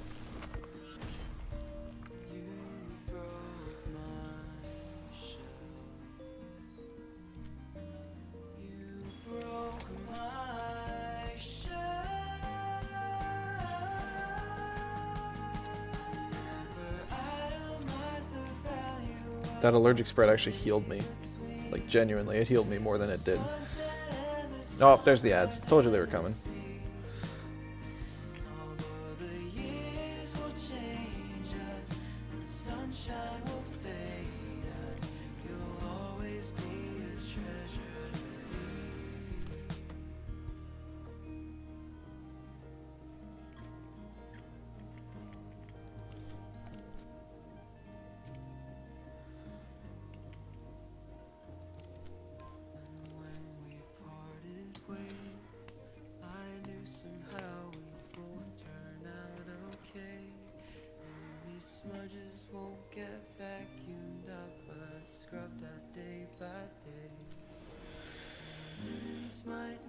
Into the Nox.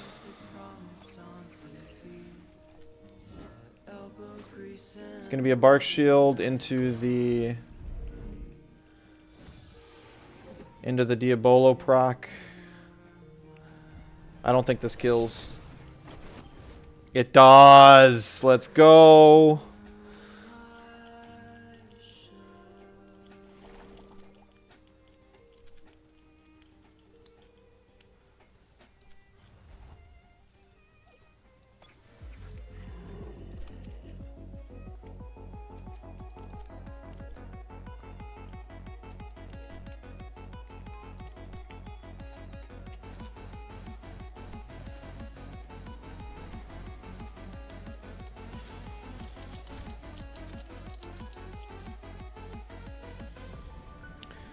+4 acid reflux. Doesn't do a whole lot, but it does do some damage.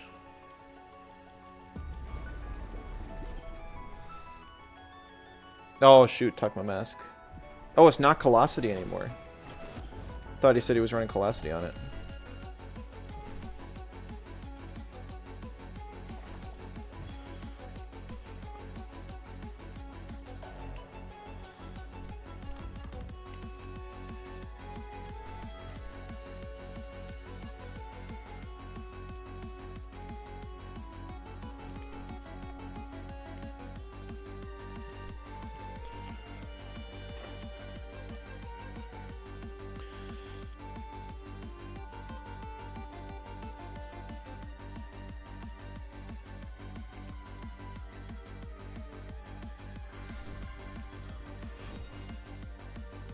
Lower distribution of the move.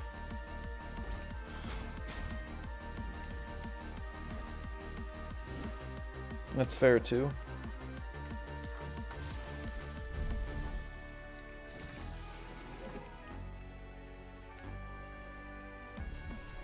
Welcome back. Anatan securing every single kill in this game so far.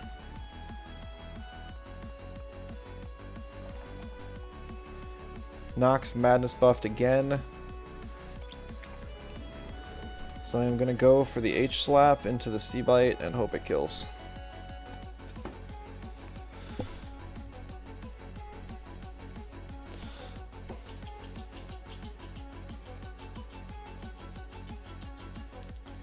I believe Reflux is still on cooldown. Speed Arrow used in his favor, so it does a +3 chains hit kill my Anatan is the question.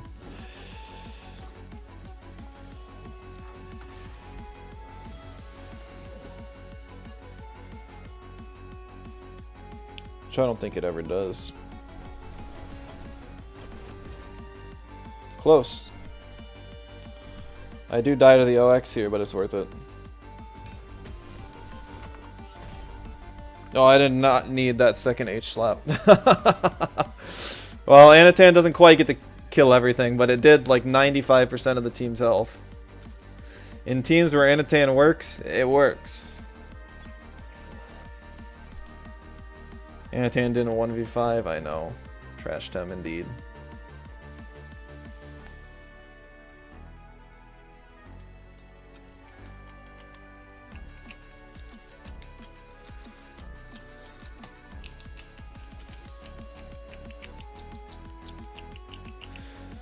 Funny enough, if he was running head charge there, I would have lost. Oh no, I wouldn't have lost because it would have been low prio, but lost turn 1. Yeah, that was, well, I'm not even sure what you would have done the entire game. I think you had to ban Anatan. But yeah, GG for sure.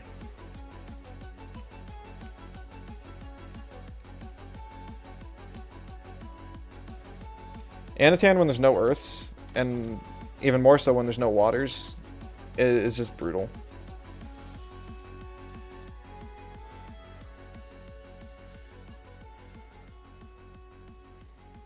I probably should have tried to kill your Nox earlier, because if you did kill my Anatan, I would have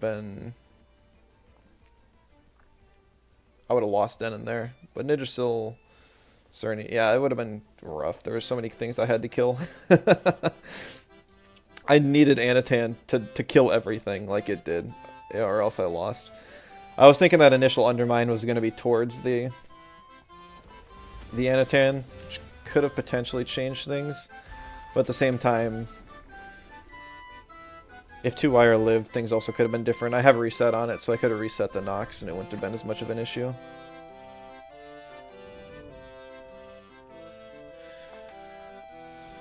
Alright, well, that's a pretty good way to end things off for the day. I might just chat and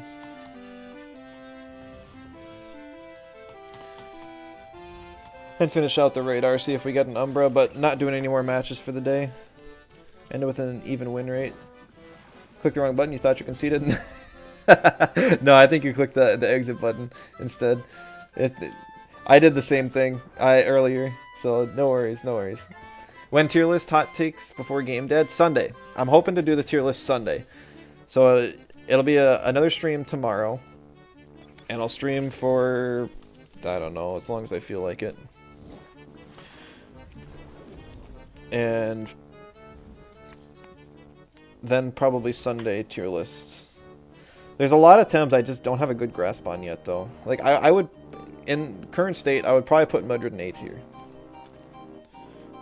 Or at least B+. Probably just B+, because it doesn't really need to be changed.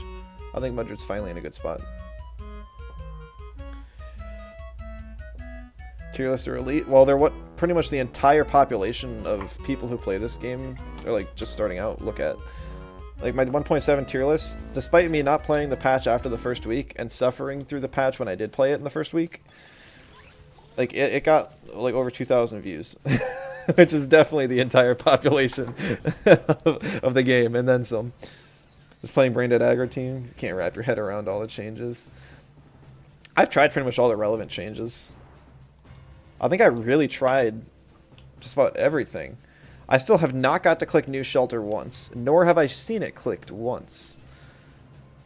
But it's there. I haven't tried a Rend team, because I still don't like the move. But it's been used against me a whole one time.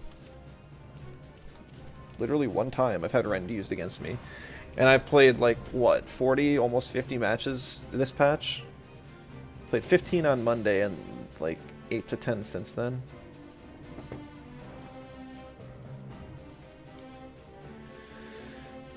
Lamau, yeah, I mean, I could even if I did an offline tier list and gave completely opposite reasons, just like flip the tier list upside down, all these new players would probably use like Broccolum on every team. Like just put Broccolum in S+ tier. I can't even say it seriously. I'm pretty impressed though. This last tier list didn't have a single dislike on it. Usually I get some people that are like, dude, what are you doing? Why is Acronox in like C tier and it should be an A+ tier? And I'll get a dislike or something. No, none of them on the last one. It is pretty hilarious. I do gotta say, Taifu's gonna be at least B tier. Probably the first time ever. Since that, at least on my tier list. And the same with Mudred being higher. Moala's gonna be back in probably B tier. I don't think it's B+ tier. I don't think it's crazy, but I think it's finally got its niches back in place now. Taifu get any changes? Nope, not a single one. It just so happened that the entire meta is really good for Taifu. In my heart, it's probably the #1 Tem this patch. Is it actually? No. But it's probably the #1 like off meta.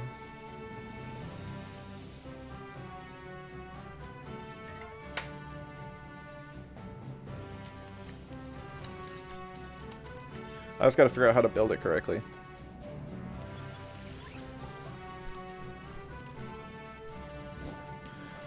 But it's sad because I want to play this game more.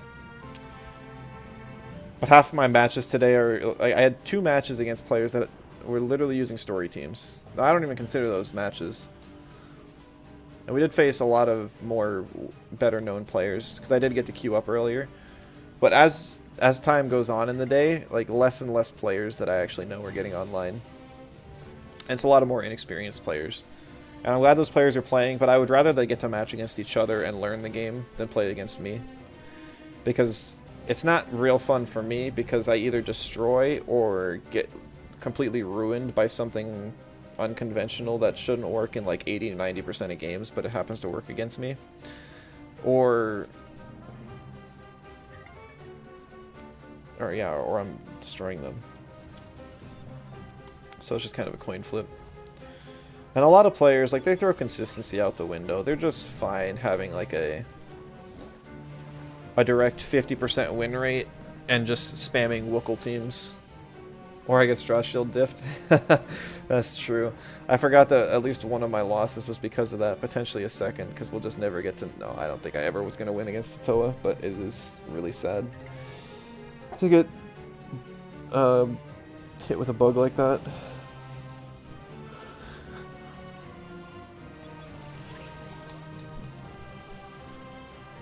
I really gotta go and buy another Luma off the auction house. I don't even have Pan Suns because the game doesn't give me any more. I think I got under 200k. Yeah, I got under 200k. That's like 1 Scaravolt. I don't even think that buys me a Hidati Radar.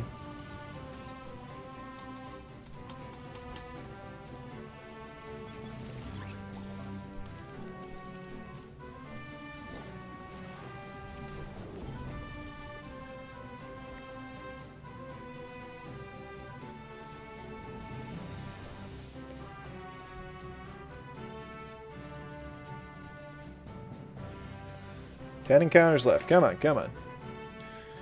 The chest. I don't know. I was thinking, what if I did another Volgon team? Because I know a lot of people, like, Volgon's the star of the patch, and a lot of people want to play him. So if I made a team surrounding him, it might be nice. At the same time, I kind of did that day one. Like the Naga Mudred Volgon core, I think is genuinely good, and people can run it. Just throw another mental on there. Most people seem to choose Auhi. I feel like almost obligated to make some teams for people to play. At least one. Because everyone asks. And if people don't have a team to play, then it's hard for them to ever get into it. Especially people who are just starting out. If you don't have a good team and you're trying to build one yourself, it's really daunting. Especially if team building's not your best skill and you just want to play the game and have fun. So but this, it's just like, do I even encourage players to play a dying game though? Very conflicted. Come on, Umbra.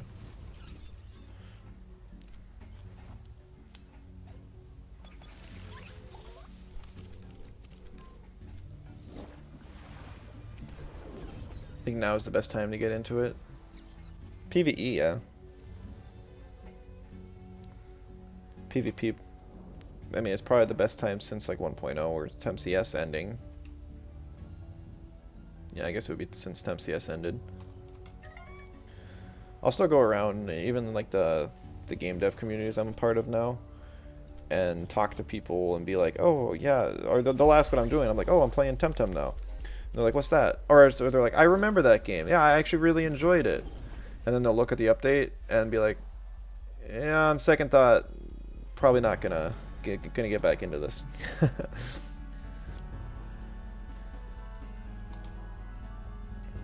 It's like people enjoyed it for what it was, and that's all Crema was going for, and that's good. I'm still gonna make like after Sunday next week, I'm gonna make the what happened to Temtem video. I don't know how long it's gonna take to make. I want it to be relatively thorough and accurate. Probably actually write up like a script for it and try and do some video editing so it's not horrible. Make it as clickbait as possible? No, I don't need it to be. I'm pretty sure almost everyone will watch it. I'll spread it in Gym Leader Ed's Discord too. A lot of people, I'm sure, would be very curious to know like the genuine story of like how we got to this point. Picture of my face surprised with a big red arrow. Oh no. 2 Hidatis left.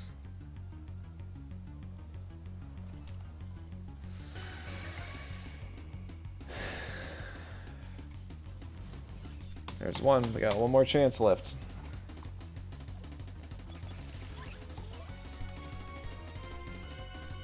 I've never once gotten a Luma. I don't even think I've gotten one in the last like 30 encounters. Most of them I get at like 200 to 250.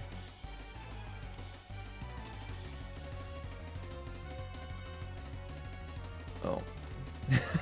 301, 301. Not even a 301.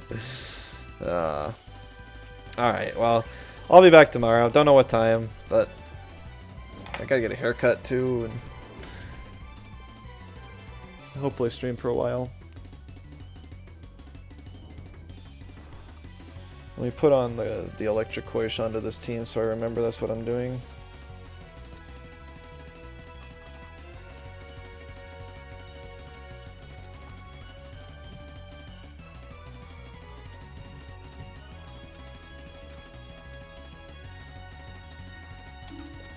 Alright.